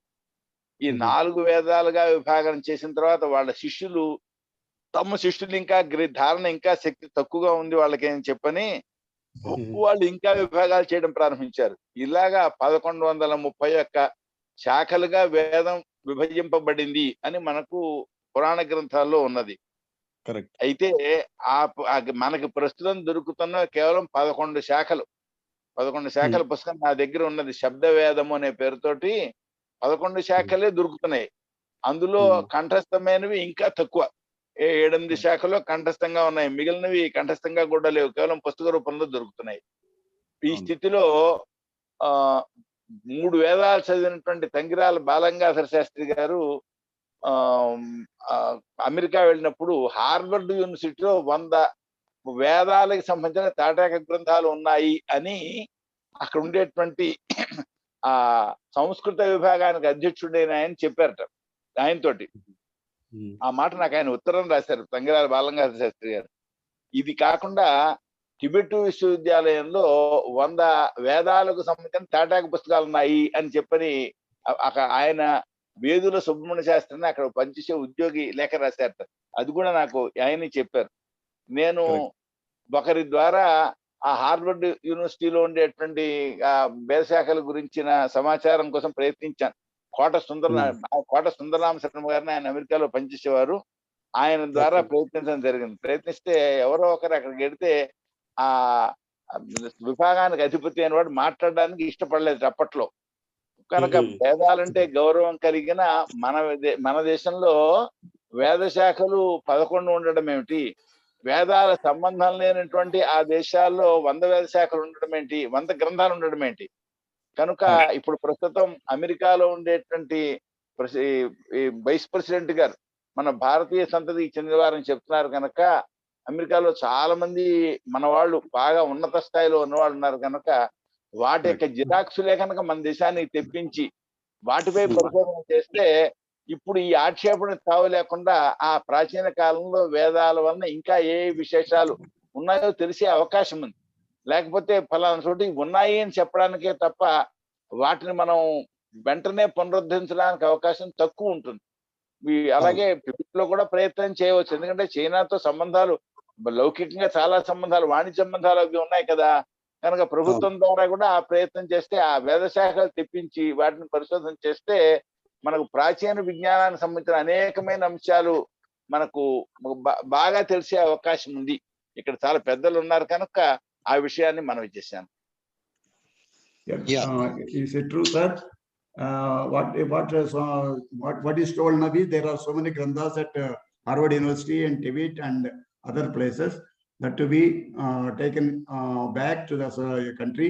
The efforts to be put by us. That's what the given. That's what the account given now. But what I want to add here, in our last 1 year we are conducting the webinars. And there are 12 to 13 webinars are conducted by one Mr. Srinivas Kelambi from Canada. He has on the history of our Mahabharata and Ramayana dating. He has given a lecture to us. As per him, the whole Sanskrit Granthas copy, one set of copy is available in undesignated place of Rome. And nobody is allowed to go there. That is one news I heard through him during our webinars. And not only that, he also claims from Sarada Peetham, Germany has taken over around 130 shakhas of our Vedas from Sarada Peetham. That is another claim he made. So, and to prove that, one of our paper presenters also confirmed that from Germany, that he also know that there are so many granthas are available in German libraries, but they are not allowed to be seen any others. No permission. Question అండి, Harvard University and similarly, he also claims so many proofs are available, granthas are available in British museums, NASA libraries, and not one place. There are so many places the granthas have been distributed over the world. And collecting back is the real intellectual property of our country. This is the intellectual property of our country. We are striving to archaeological museums for stones and these things, temples and other things. About stones, we are spending crores of rupees, but the real culture, real knowledge is in Vedas, these Shastras and Vedas. And for that, what effort is being done? And that is the real intellectual property of the country. And there is one of the main important aspects of the constitution. That is one of the main aims of the Veda Samskruti Samiti, to talk about the intellectual property of our Bharatdeesham and culture and bring back that glory. And for that purpose, the main thing is the root Sanskrit learning, and then collection of the manuscripts, and then starting new research institutions. These are the three important things to be taken up. That is the, I don't know whether it's a dream or whether it's this thing. This is the views I had when I started this Veda Samskruti Samiti in 2013. So with these views, I started this, and I don't know who will take care of this in future and bring back this glory to our country back again. Now I request Ratnamji to talk. Sir, నాకు కొన్ని questions ఉన్నాయి, వాళ్ళు అయినాక మళ్ళీ మాట్లాడతానండి. Rajeshwar. Yes, let us finish. Please brief. నమస్కారం మహోదయ. నేను ఒక question chat box లో కూడా పెట్టాను. చిరావు శర్మ గారిని నేను అడుగుతున్నాను, ఆ పంచభూతాల మీ ఆధారంగా నడుస్తున్న యంత్రాల గురించి కొంచెం వివరించండి అని అడిగాను. తర్వాత ఇంకొక చిన్న సజెషన్ నేను చెప్పేది ఏంటంటే, ఇప్పుడు యంగ్స్టర్స్ ఎవరైతే రీసెర్చ్ ఓరియంటెడ్గా ఉన్నారు, ఇలాంటి వాళ్ళందరూ హార్వర్డ్ యూనివర్సిటీ అలాంటి పెద్ద యూనివర్సిటీస్లో ఈ సబ్జెక్ట్ మీద రీసెర్చ్ కోసం ఎన్రోల్ అవ్వడానికి వీలవుతే మన గవర్నమెంట్ తరఫున పంపించచ్చా అని అడుగుతున్నాను. నేను అడిగిన మీరు అన్నదానికి నేను చెప్పేది ముందర చెప్తాను. నమస్కారం. నమస్కారం. నీరు నిప్పు ఈ రెండు కలిసినట్లయితే కలిగే ఏ శక్తి అయితే కలుగుతుందో ఆ శక్తి ద్వారా యంత్రం నడిపించవచ్చు అన్నారు. ఇప్పుడు రైలు అలాగే నడుస్తుంటా కింద నిప్పు పెట్టి ఆ పక్కన నీరు పెడుతున్నారు, దానివల్ల ఆవిరి వస్తుంది. అప్పుడు బయలుదేరే శక్తి ద్వారా చక్రాలు కదులుతున్నాయి, యంత్రం కదులుతోంది, రైలు పెడుతోంది. అలాగే ఇప్పుడు నీటి ప్రవాహం బాలుకు ప్రవహిస్తుంది కదా, ఈ ప్రవహించే దీన్ని బట్టి అక్కడ కొన్ని చక్రాలు పెడితే ఆ చక్రాలు కదలడం ద్వారా బయలుదేరే ఆ ఏ శక్తి అయితే ఉందో ఆ శక్తి ద్వారా ఇప్పుడు ఈ విద్యుత్తు మొదలైన వాటిని ఏర్పాటు చేస్తున్నారు కదా. ఇలాగా ఆయన ఈ వీటికి సహజమైన చలనం ఉన్నది. నీటికి, వాయువుకి, అగ్నికి, అలాగే పృథివీ, తేజో, వాయు, అవి మూటికి సహజమైన చలనం ఉంది. ఆకాశం ఆధారం. ఇక భూమికి అయితే సహజమైన చలనం లేదు, కానీ వీటి వలన ప్రేరేపించబడి ఇది చెలుస్తూ ఉంటుంది. కనుక ఈ చలన శక్తులను సహజంగా ఉపయోగించుకొని మనం రకరకాల యంత్రాలు తయారు చేయవచ్చు అని ఏం చేశారు ఆయన, ఇది గురుముఖంగా తెలుసుకోండి అన్నారు. అంటే అప్పుడు గురుముఖంగా తెలుసుకుని పరంపరగా తయారు చేసుకుంటూ ఉండేవారు అనమాట. కానీ ఏమైంది, ఆ పరంపర ఎప్పుడైతే విచ్ఛేదం పొందిందో ఆ గురువు శిష్యుడికి చెప్పకపోతే విధానం తెలియకుండా పోయింది. కానీ విధానమే కనుక మనం ఇప్పుడు ఈ మౌలిక సూత్రం ఏమిటి, సహజంగా చెలించేటువంటి భూతాల ద్వారా సహజంగా చలనం కలిగించబడేటువంటి దాన్నే కనుక మనం ఉపయోగించుకుంటే మనం వేటినైనా చెల్లింప చేయొచ్చు. ఆ చెల్లింప చేయడానికి రకరకాల ఆకారాలు. అలాగే ఇప్పుడు మనం ఈ అన్నం ఉడికించడం కోసం ఉపయోగిస్తున్నాం, అక్కడ అంతే. అన్నం ఉడికించడం కోసం అని చెప్పి కింద నిప్పు పెడుతున్నాం, మధ్య నీళ్లు పోస్తున్నాం, దాని నుండి ఆవిరి బయలుదేరుతోంది, ఆ దాని శక్తి బయలుదేరుతోంది, అన్నం ఉడుకుతోంది. ఈ ఉడకడమే కాకుండా ఆ ఆవిరి పైకి వచ్చిన పైకి అయితే మూత పై ఎగిరిపోవడం మనకి తెలుసు కదా. కనుక ఆయన మౌలికమైన అంశాలు చెప్పారా. ఆయన పెద్ద వాస్తు శాస్త్రజ్ఞుడు. సమరాంగణ సూత్రధారం అంటే ఇంత పెద్ద గ్రంథం అది. దాంట్లో ఆయన వాస్తుకు సంబంధించిన చాలా విషయాలు చెప్పారు. అందులో ఒక అధ్యాయంలో ఈ విషయాలు చెప్పారు, కొన్ని ఐడియాలు ఇచ్చారు. ఇదిగో మీరు ఈ ఆకారాల్లో తయారు చేయవచ్చు, ఇలా చేస్తే ఆకర్షణగా ఉంటుంది, విధానం ఇది అని ఇచ్చారు. అప్పటి కాలంలో వినియోగించుకుని ఉంటారు బహుశా 1000 సంవత్సరాల వెనక. కానీ మధ్యలో అసలు ఈ పుస్తకాలే దొరకడం దుర్లభం అయిపోయింది. ఇప్పుడు మనకి అర్థశాస్త్రం ఒకటి, సమరాంగణ సూత్రధారం ఒకటి, కొన్నాళ్ళ వరకు అందుబాటులో, వైమానిక శాస్త్రం ఒకటి చాలా కాలం దొరికేవి కాదు, ఇప్పుడు దొరుకుతున్నాయి. అయితే వాటిపైన పరిశోధన చేయాలి వచ్చిన కూడా. ఆ పరిశోధన చేసే దృక్పథం కలవాళ్ళు వీటిపై దృష్టి పెట్టాలి. పరిశోధన దృక్పథం కలవాళ్ళేమో ఇంగ్లీష్ పై దృష్టి పెడతారు. మరి కేవలం వీటిని అధ్యయనం చేసేవాళ్ళు వాస్తు అని కేవలం వాస్తు నియమాలు చెప్పడానికే పరిమితం అవుతున్నారు. ఈ రెండింటిని కలిపి వాటిని ఉపయోగించుకుంటే గొప్ప ఉపయోగం అవుతుంది. ధన్యవాదాలు. Another answer for your question is, the Panchabhutas are nothing but science. Our science knowledge is learned from Panchabhutas. Whatever the Manglish periodic table says, all these elements are coming from air or water or earth. These are the 3 places where these Manglish periodic table elements are being known. So, and we say, as per our government says, the VIGNAANAM is coming from Panchabhutas. The whole universe is a matter of Panchabhutas. So that is our knowledge says. So both are the same. So the roots are there. That application is being killed the last 1000 years. That is the problem. Then Dr. Prabhakar Shastri garu, please. Namaskaram. Prabhakar Shastri garu, please. Hari Om. Namaskara. Please. Namaskar. Sivaramakrishna Mahodaya. Aham Prabhakar Shastri. నమస్కారం. నమస్కారం. బాగున్నారా? ఏం లేదు, ఇక్కడ నేను చెప్పదలుచుకున్న 1-2 విషయాలు ఏమంటే, సంస్కృతంలో మంచి పరిజ్ఞానం ఉండి ఈ విషయాల మీద దృష్టి పెరిగినటువంటి, అంటే ప్రస్తుత సమాజంలో ఉన్నటువంటి విజ్ఞాన శాస్త్రం కొంచెం తెలిసి సంస్కృతం కొంచెం పరిజ్ఞానం బాగా లోతైన పరిజ్ఞానం ఉన్న వాళ్ళు మాత్రమే మనకు ఎక్కడైనా ప్రపంచంలో లభించేటటువంటి తాళపత్ర గ్రంథాలను పరిశీలించి వాటిలో ఉండేటటువంటి శాస్త్ర విషయాలను బయటకు తీయగలిగినటువంటి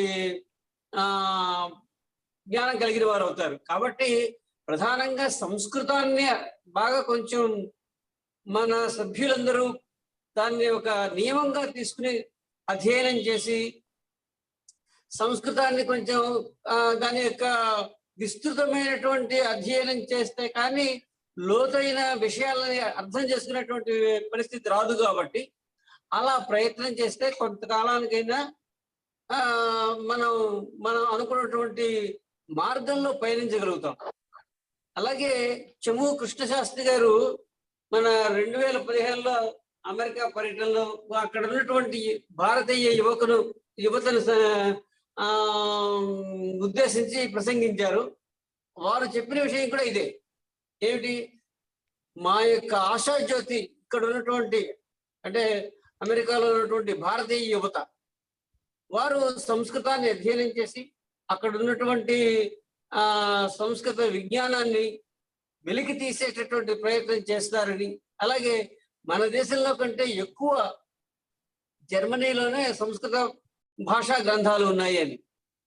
అదే కాదు, కొద్ది కాలం క్రితం వరకు అంతర్జాతీయ సంస్కృత కాన్ఫరెన్స్ ఎక్కడే జరిగేది, బాన్. కాబట్టి ఇటువంటివన్నీ ఉన్నాయి. కాబట్టి వాటికి మనకి యాక్సెసిబిలిటీ పెంచుకునడానికి అక్కడి గవర్నమెంట్ తోనో ఏ రకమైన మన యొక్క పరిచయం చేసుకోవడమో, లేకపోతే మన యువతను అక్కడ ఉన్నటువంటి మన యువతని ప్రేరేపించి సంస్కృతానికి తర్వాత విజ్ఞాన శాస్త్రానికి సంబంధించిన విషయాల్లో వారికి అభిరుచి కలిగించే ప్రయత్నం మనం చేయగలిగితే మనం కొంతవరకైనా మన యొక్క ప్రయత్నంలో కొంచెం ముందుకు వెళ్ళగలుగుతామని నా యొక్క భావన. అందరూ సహకరిస్తారని, ఆ మార్గంలో మనందరం పయనిద్దామని నేను అందరికీ నమస్కరిస్తూ విరమిస్తాను. ధన్యవాదాలు. Same idea we are all having. Very nice. Thank you very much, sir, for reiterating it. Ramya Reddy garu, please. Ramya Reddy garu. Please speak, sir. మాట్లాడండి సార్. ఎవరు అచ్చిరెడ్డి గారా? అన్మ్యూట్ చేయండి. రమ్యారెడ్డి గారి అది అన్మ్యూట్ చేయండి ప్లీజ్. హోస్ట్ మీరు unmute చేయండి అచ్చిరెడ్డి గారు. Is it all right now sir? మాట్లాడండి ప్లీజ్. మన హైదరాబాద్ నగరంలో మన చిర్రావూరు శివరామకృష్ణ శర్మ గారిని గురించి నేను చాలా విన్నాను. వారు చాలా గొప్ప పండితులు, చాలా గ్రంథాలు రచించారు. వారికి వేదవాంగ్మయం నుంచి ఇప్పటి నవీన సాహిత్యం వరకు అన్నిటిలో ప్రవేశం ఉందని చాలా మంది చెప్తుంటారు. Anyway, out of my ignorance నేను రెండు మూడు చిన్న సందేహాలు వచ్చినాయి నాకండి. వారు కాల యంత్రాలను గురించి చాలా చెప్పారు. ఈ మన ఢిల్లీలో ఇప్పుడు జంతర్ మంతర్లో కాలయంత్రం ఉంది, అందరికీ తెలుసు. దానికి మన శాస్త్రాలకి ఏమైనా సంబంధం ఉంది అనేది ఒక్క చిన్న ప్రశ్న. రెండవది, ఋగ్వేదంలో నేను చూస్తూ ఉన్నాను కొన్ని చోట్ల, ముఖ్యంగా ప్రథమ మండలంలో 34వ సూక్తంలో ఈ యంత్రం అనే మాట ఉందండి. అట్లే 10వ మండలంలో 149వ సూక్తంలో 1వ రుక్కులో, అంటే రుక్కు అంటే మంత్రం అండి, ఈ యంత్రైహి తృతీయ బహువచనంలో ఉంది. ఇట్లా ఈ రెండు నేను వెతికితే దొరికినవి. ఈ 4 వేదాలలో, అంటే ఋగ్వేద సామధర్వణ వేదాలలో ఇంకెక్కడైనా ఈ విశేషాలు యంత్రాల గురించి ఉన్నవా అనేది శర్మ గారు చెప్పగలరు అని ఒకటి.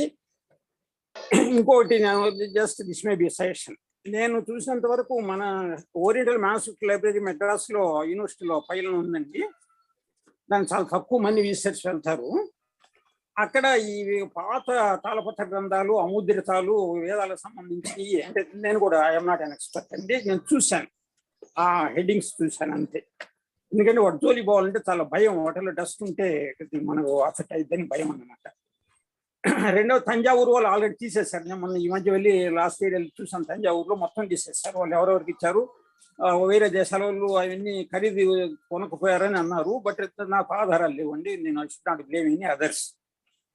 మూడవది, ఇప్పుడు భండార్కర్లో కూడా వారు చెప్పింది ఏంటంటే, ఒక మూల జోషి గారని ఉండేవారు నేను వెళ్ళినప్పుడు. ఆయన అన్నది ఏంటంటే, ఇగో ఇవన్నీ ఈ శాఖలో సంబంధించి ఒక శాఖ కూడా పూర్ణంగా లేదు, అసలు కొన్నిటిలో శాఖ సంహిత లేదు. ఈ బ్రాహ్మణాలు, తర్వాత ఆరండికాలు, లేకపోతే శుల్క సూత్రాలు, గృహ సూత్రాలు అసంఖ్యం ఉన్నాయి. ఇట్లా అపరిష్కృతంగా, తర్వాత ఇట్లా అముద్రితంగా ఉండేవి చాలా అక్కడ ఉన్నాయని వారు చెప్పారండి. నేను కొన్నిటిని చూసాను, అన్నిటిని చూడలేదు. ఇంకా అందరికి తెలిసిన సత్యమే, ఇప్పుడు బనారస్లో చాలా చోట్ల కూడా ఇవి అముద్రిత గ్రంథాలు ఉన్నాయని అందరూ చెప్తుంటారు. నేను కూడా కొన్నిటిని చూశాను, నాకు అంత విజ్ఞానం లేదు.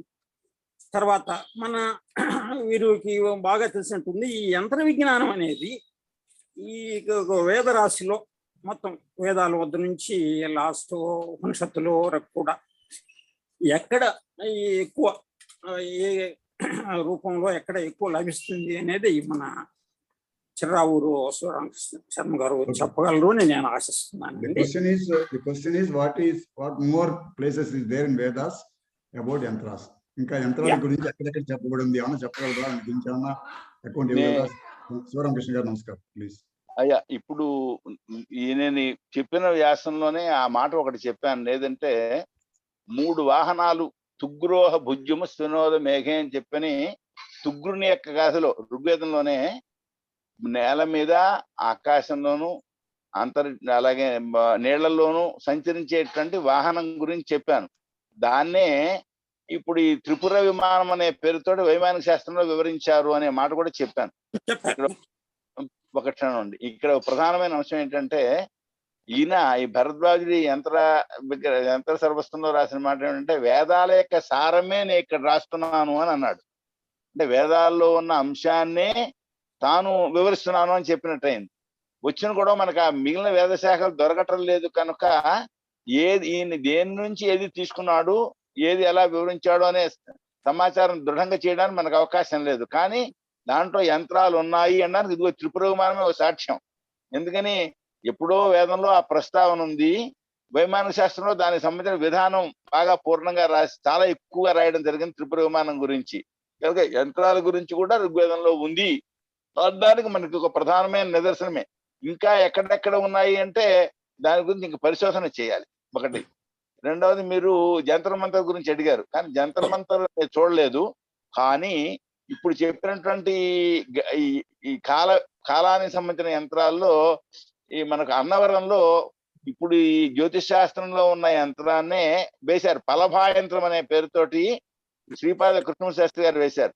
మళ్ళీ వాళ్ళ కుమారుడు ఆయన ఈ మధ్యనే పరంపదించారు, పిడపర్తి సత్యప్రసాద్ గారు అనేటువంటి ఆయన కాకినాడలో ఒక చోట, అలాగే మరొక చోట, 2 చోట్ల ఈ పలభా యంత్రాలు వేశారంటే ఇలాంటి గడియారాలే ఇప్పుడు ఇక్కడ చెప్పినటువంటి శివుడి సిద్ధాంతంలో, సిద్ధాంత శ్రవణంలో ఎటువంటి గడియారాలు చెప్పారో అటువంటి గడియారాలనే వారు అక్కడ వేయడం జరిగింది.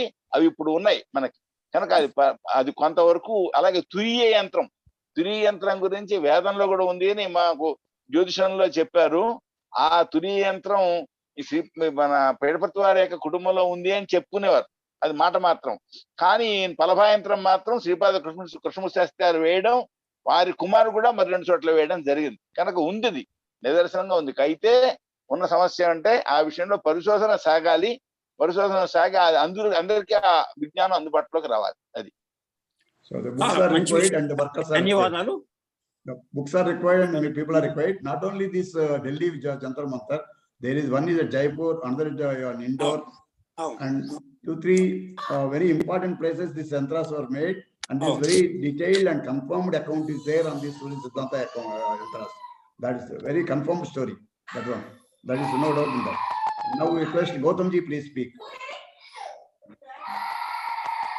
As Namaskaram, thank you very much, Shiva Ramakrishna ji and the organization, Akela ji and Dr. Colonel Sahab. Thanks to all and for such a good program, for excellent program. Now, my question is actually this. It was talked by Mr. R.D. Kumar also that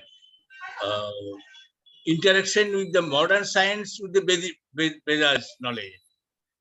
So it is like that. I wanted to tell you that you describe about the yantras, but is there any reference to know that what was the interaction, what is the phenomenon used in that? Because today's the modern science is more interested in phenomena. See, yantras come after the principle of the phenomenon is known to us. For example, radio or television, just yantras are discovered only after the principles of the behavior of the particle, behavior of the matter is known, matter or electricity, for example.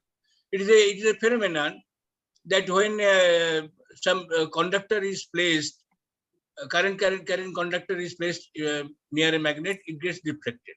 This is the principle.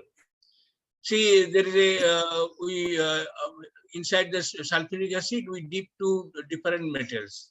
One, see, a carbon rod and a zinc plate, a zinc and copper, two dissimilar metals. So there is a potential is developed because of the chemical reaction between these two with the acid. So then if the conducting where it is connected, conducting medium.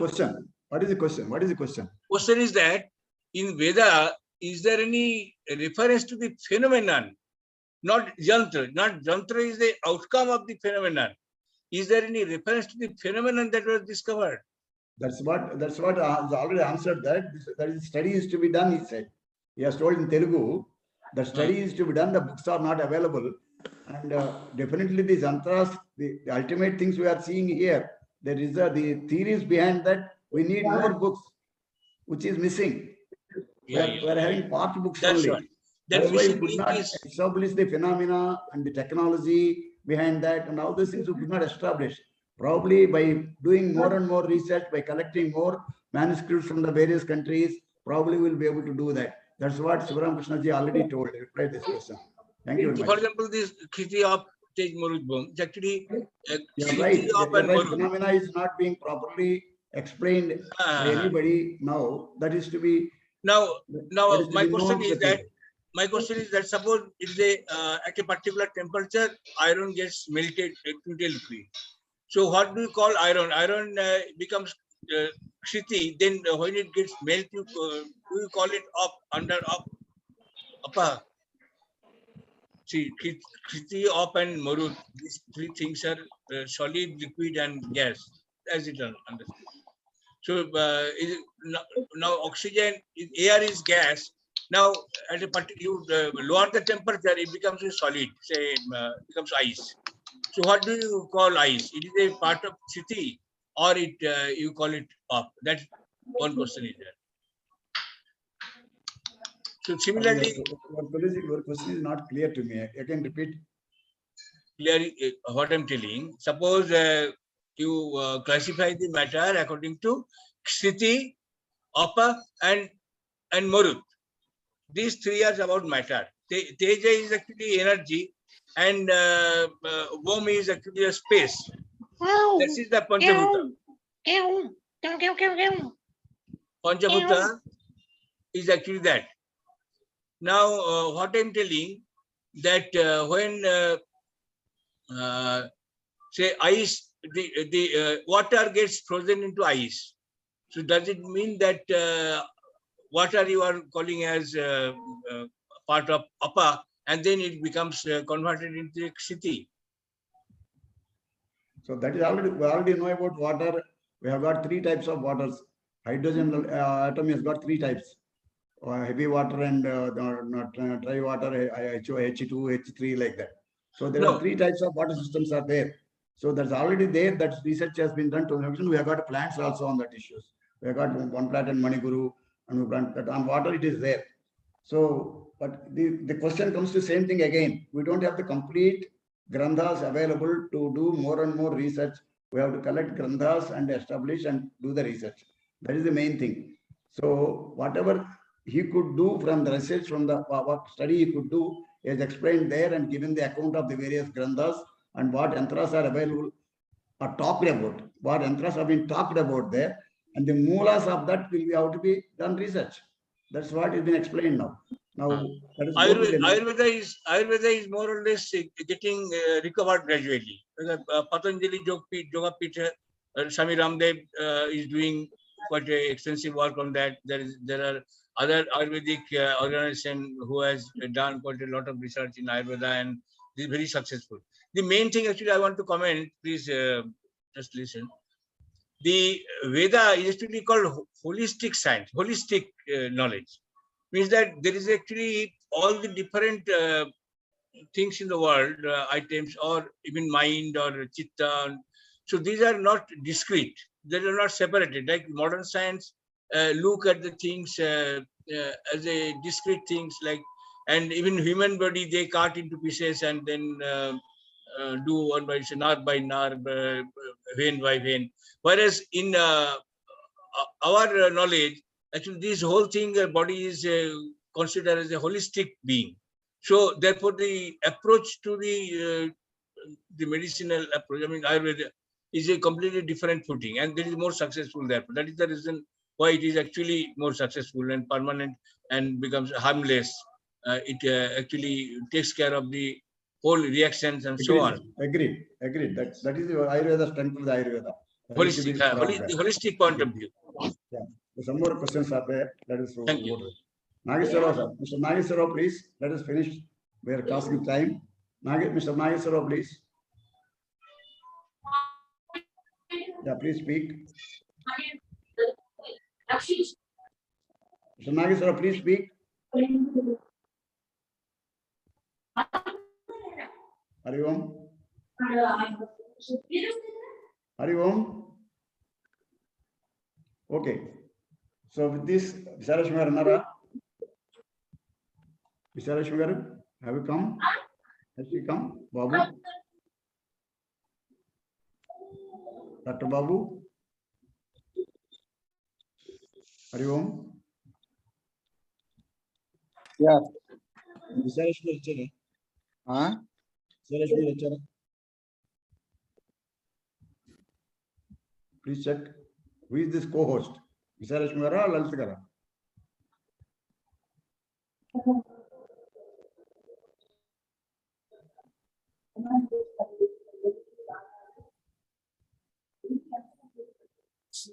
Okay, if Visarashwara is not there, please close the session. You please give your.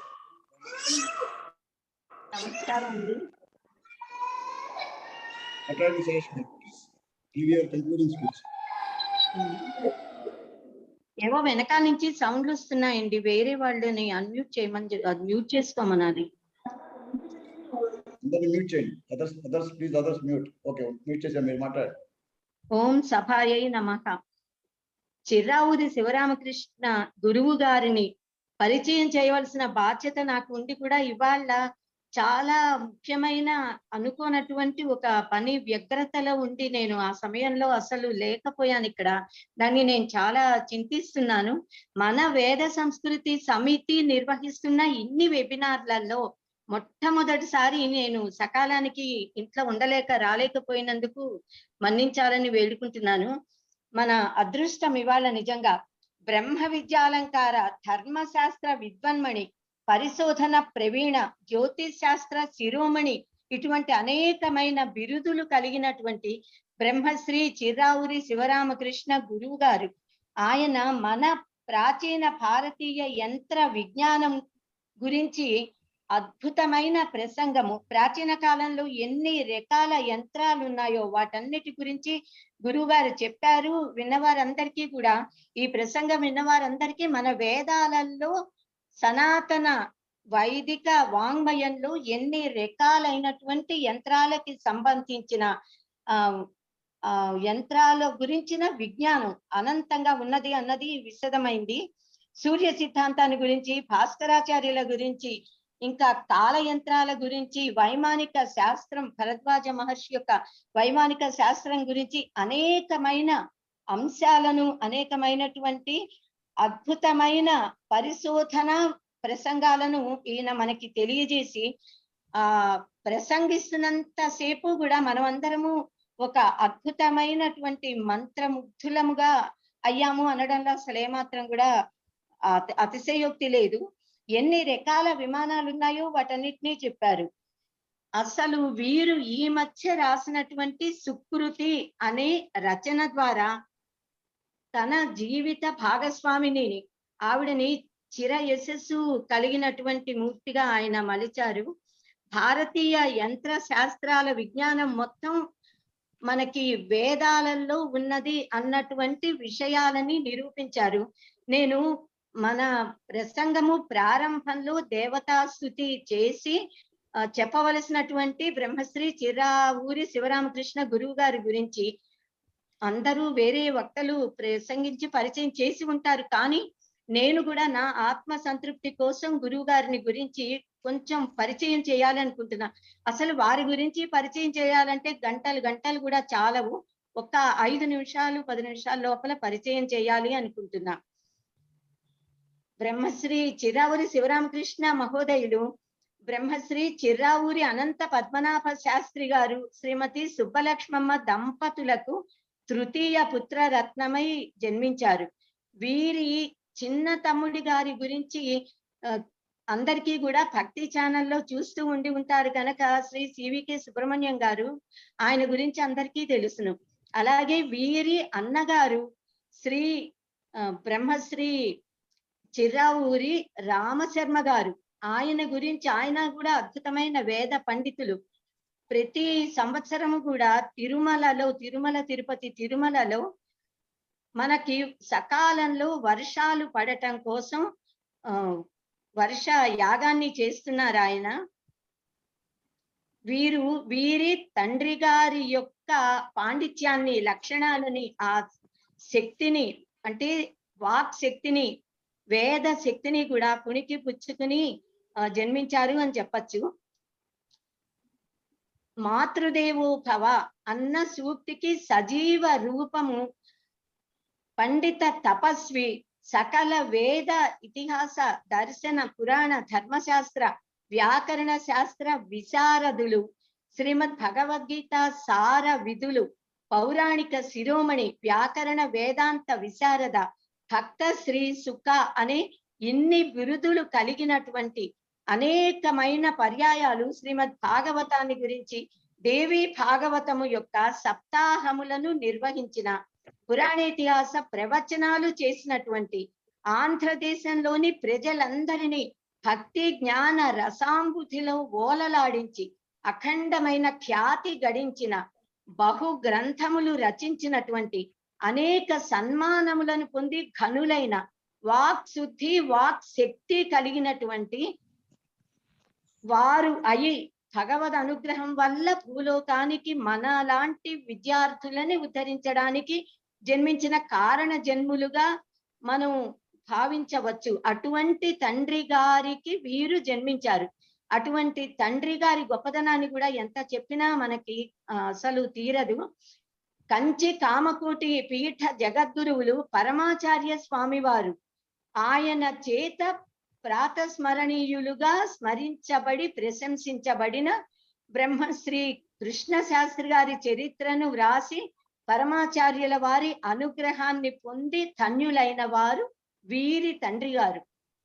అటువంటి తండ్రి గారు స్వామివారి, అంటే పరమాచార్య స్వామి వారి చేతుల మీదుగా శ్రీ విద్యా దీక్షను పొందారు, రజత శ్రీచక్రాన్ని పొందారు, గురు పాదుకలను శేష వస్త్రాలను అనుగ్రహించబడి ఆశీర్వదించబడిన బ్రహ్మశ్రీ చిర్రావూరి అనంత పద్మనాభ శాస్త్రి గారు, వారి పాద పద్మములకు నమస్కరిస్తున్నాను. ఇవాళ మనకి ఇటువంటి గురువర్యులు బ్రహ్మశ్రీ చిర్రావూరి శివరామకృష్ణ గురువు గారు మనకి ఇన్ని విషయాలని లోకానికి ఉపకారం చేయడానికి మనకి లభించినందుకు, వీరి మాతృమూర్తి కూడా ధర్మశాస్త్ర రత్నాకర అనే గ్రంథాన్ని రచించిన రచయిత్రి శ్రీమద్ భాగవత సప్తాహ ప్రవచన కర్త్రి, గొప్ప విదుషీమణి.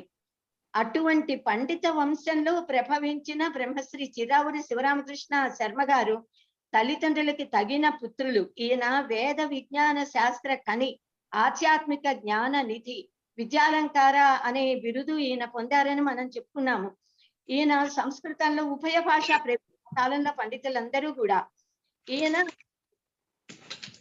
చతుర్వేదం మీద, సాయణాచార్య భాష్యము, వ్యాకరణ వేదాంత శాస్త్రాలు, జ్యోతిష్యాన్ని అన్నింటినీ అధ్యయనం చేసి జగద్గురువుల ఆశీస్సులతో, ఆదేశంతో కంచి కామకోటి పీఠాధిపతులైన జగద్గురువులు శ్రీ శ్రీ శ్రీ జయేంద్ర సరస్వతి స్వామివారి ఆదేశం వలన, శృంగేరి స్వామివారి ఆదేశం వలన ఋగ్వేదము, యజుర్వేదము, సామవేదము, ఈ మూడు ఋగ్వేద సంహిత, యజుర్వేద సంహిత, సామవేద సంహితలను తెలుగులో రెండింటిని పూర్తిగా తెలుగులోకి అనువదించి టీటీడీ మన బ్రహ్మోత్సవాల సమయంలో ఆ పుస్తకాలు రిలీజ్ అయ్యాయి. మూడవది ఇప్పుడు రాయిచున్నారు. అది కూడా పూర్తయిన తర్వాత ఇలాగే మనందరం కూడా దానిలో ఉన్న ఆ వేదాల మంత్రాలని, ఋగ్వేద మంత్రాల తెలుగు అనువాదాన్ని, భాష్యాలని కూడా మనం చూడగలుగుతాము. ఈయన అనేకమైన అంశాల మీద అనేక సార్లు ప్రసంగించడమే కాదు, 40 గ్రంథాలు రచించారు. 200 పైన వ్యాసాలు, కవితలు రచించారు. వేదాలను అధ్యయనం చేసి శాస్త్రాలని ఆకళించుకున్న వీరు రాహుల్ సాంకృత్యాయన్ వారు, దయానంద సరస్వతి గారి లాంటి వారు అప్పుడప్పుడు చేసిన అవైదికమైన వ్యాఖ్యలని కూడా వాటిలో ఉన్నటువంటి అవైదికతని చూపించి వైదికత ఎలా ఉండాలి అన్నదాన్ని మనకి తెలియజేశారు. ఎక్కడ ఆ సనాతన ధర్మానికి సంబంధించిన ఏదైనా విమర్శ కలిగినట్లయితే ఈయన వెంటనే స్పందించి వేదములను, వైదిక సాహిత్యాన్ని ప్రమాణంగా చూపిస్తూ సశాస్త్రంగా సరైన సిద్ధాంతాలని, సరైన భావాలని అందించేవారు. ఎవరు అడిగినా అడగకపోయినా ఇది యథార్థము, ఇది సరైనది కాదు అని గురువుల బాధ్యత చెప్పడం కనుక వారు అలా చెప్పేవారు. ఈయన సగుణ ఉపాసన, నిర్గుణ ఉపాసన రెండూ కూడా మనకి ఉన్నాయి అన్న సత్యాన్ని చెప్తూ, శివలింగ ఉపాసనను తప్పుపట్టిన వారికి ఆ సత్యాన్ని నిరూపించారు. వారికి అర్థమయ్యేలాగా విశ్వరూప శివలింగంలో కనిపిస్తూ ఉన్నటువంటి లింగ పురాణంలో చెప్పబడిన విశ్వలింగము, అంటే తైత్తిరీయ ఆరణ్యకంలో చెప్పబడిన శిశుమారము, ఉపనిషత్తులలో పరబ్రహ్మ వాచకంగా చెప్పబడిన దేవనాగర లిపిలో ఉన్న ఓంకారము అనేది ఉంది కదా. ఆ ఓంకారము అనేది మనకి ఎక్కడ ఆకాశంలో నక్షత్రాలలో ఎలా కనిపిస్తున్నది అన్న విషయాలని గురించి కూడా మనకి తెలియజేశారు. ఈయన రాసిన అనేక వ్యాసాలలో గంగామాత, గంగాదేవి, గంగా నది మనది, మన భారతీయులది అని ఈయన మనకి దాన్ని స్పష్టం చేసి చెప్పారు. ఇంకా వీరి గురించి అసలు మనం చాలా చెప్పుకోవచ్చు. ఈయన ఐరోపా అంతరిక్ష సంస్థ ఉపగ్రహంలో ప్లాంక్ టెలిస్కోప్ తో తీసిన ఫోటోలను పరిశోధించి వాటన్నిటినీ కూడా ఏకీకరించి ఈ విశ్వాన్నంతా ఆవరించి ఉన్న శివలింగము ఉన్నది అని నిరూపించారు. మన సనాతన ధర్మానికి ఈ విశ్వంతో ఉన్న అనుబంధాన్ని మన ప్రజలందరికీ, భారతీయులకే కాదు, హైందవులకే కాదు, ప్రపంచ మానవులందరికీ కూడా తెలియపరిచారు. గంగామాత మన హైందవుల దేవత అని నిరూపించి ఆమె ప్రాశస్త్యాన్ని వివరించారు. జగద్గురువుల ఆశీర్వాదం పొంది అఖండాత్మ జ్ఞాన ధీతేజో ప్రకాశితులై వేద గాయత్రి అనుగ్రహం వలన వేద హృదయాన్ని గ్రహించారు. కనుకే జగద్గురువుల ఆదేశంతో, శృంగేరి జగద్గురువుల ఆదేశంతో వీరు చారు శాస్త్రార్థము అనే గ్రంథాన్ని లిఖించారు. ఈ గ్రంథాన్ని సాయి వేద భారతి అనే సంస్థ వారు ప్రచురించారు. 3 సంపుటములుగా ఈయన రచించిన అథర్వ వేద సంహితను తిరుమల తిరుపతి దేవస్థానం వారు ప్రచురించి మనందరికీ కూడా, భారతీయులకి, మానవాళికే మహోపకారం చేశారు. శ్రీ కంచి కామకోటి జగద్గురువుల ఆదేశానుసారంగా ఋగ్వేద సూక్తులను సంకలనం చేసి గ్రంథంగా రచించారు. ఇలా ఈయన ఇప్పుడు మిగిలినటువంటి వేదములను కూడా అనువదించడంలో మగ్నమై ఉన్నారు. పురాణ తత్వ దర్శనము అనే పుస్తకం పురాణాలపై ఉన్న ఆరోపణలను ఖండన చేస్తూ రచించబడిన అనువాదం. అది దాదాపు 600 పేజీలు ఉన్నటువంటి ఈ గ్రంథాన్ని, వీరు రచించిన ఈ గ్రంథాన్ని చిన్నజీయర్ స్వామి వారు ముద్రణ చేయించి ఆవిష్కరించారు. ఇంకా బ్రహ్మశ్రీ చిరావురి శివరామకృష్ణ గారు న్యాయ శాస్త్రము, మీమాంస, వేదాంతము మొదలైన మన విద్యలన్నిటినీ కూడా ఇప్పటికీ బోధిస్తున్నారు. ఇవి మాత్రము బోధించడం కాకుండా అక్షరావధానము, నేత్రావధానము అనే వాటిని కూడా అందరికీ నేర్పిస్తున్నారు. ఈయన వద్ద నేర్చుకున్నటువంటి శిష్యురాండ్రు నేత్రావధాన ప్రదర్శనలను భారతదేశంలోనే కాదు, పాశ్చాత్య దేశాలలో, అమెరికాలో కూడా శ్రీమతి లలిత, శ్రీమతి రమా కుమారి గారు ప్రదర్శనలు ఇచ్చారు. ఇలా చాలా కాలం నుంచి బ్రహ్మశ్రీ చిరావురి శివరామకృష్ణ గారిని మేమందరము కూడా శంకర సేవా సమితి అనే ఒక సముదాయం ద్వారా సన్మానించుకున్నాము.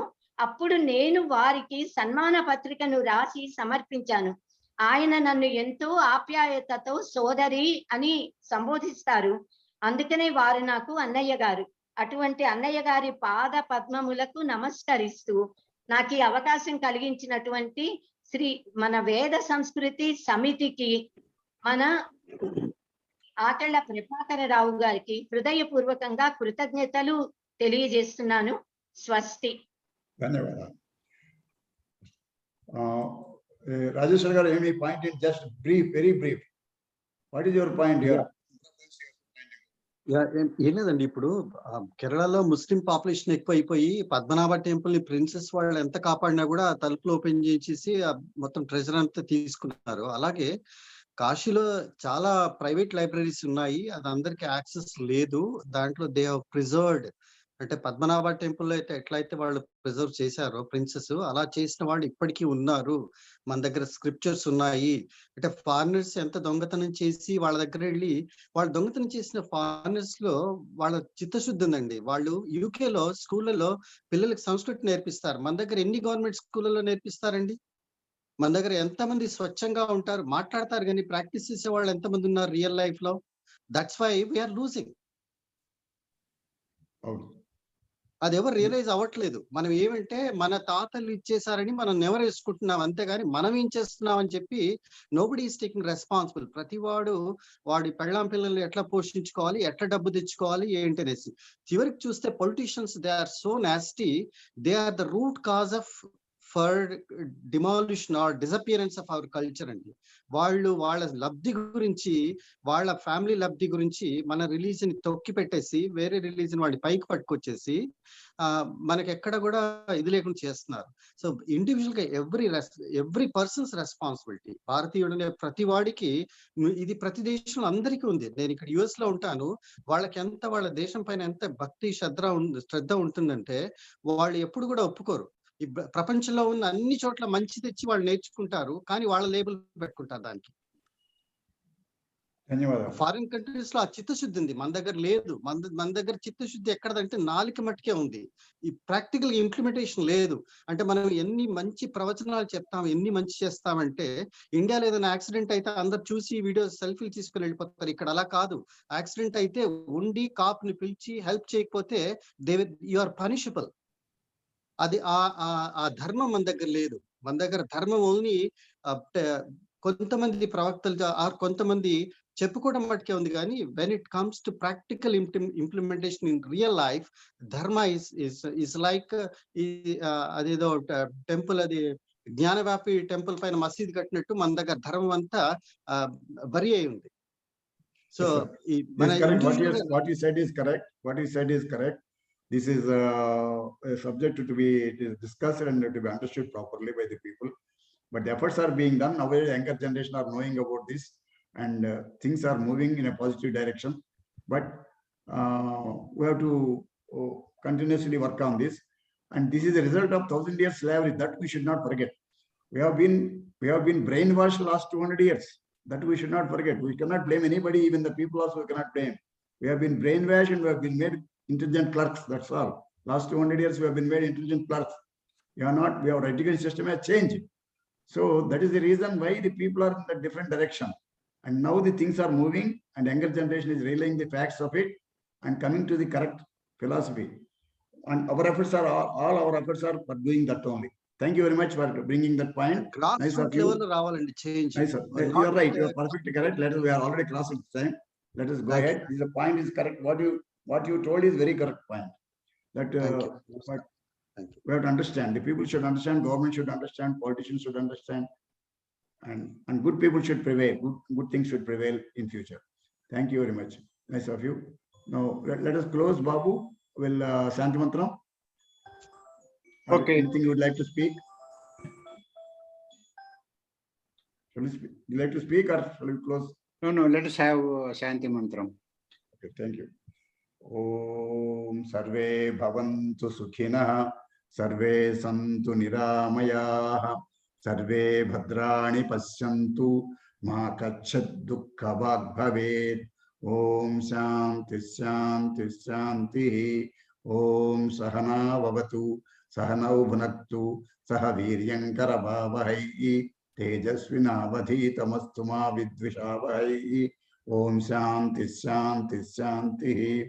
Satyam Vada Dharmanchara Sarve Janaah Sukhino Bhavantu. Guru Brahma Guru Vishnu Guru Devo Maheshwara Guru Sakshat Param Brahma Tasmai Sri Gurave Namaha. Harihi Om.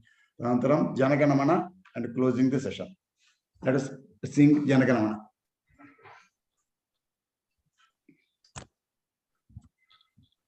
Om Janaganamana Dhinayaka Jaya He Bharata Bhagya Vidhata Punjab Sindhu Gujarat Maratha Dravida Utkala Vanga Vindhya Himachala Yamuna Ganga Ujjvala Jaladi Taranga Tava Subha Name Jage Tava Subha Ashisha Mahe Gahe Tava Jaya Gadha Janagana Mangala Dayaka Jaya He Bharata Bhagya Vidhata Jaya He Jaya He Jaya He Jaya Jaya Jaya Jaya He Jai Hind Jai Hind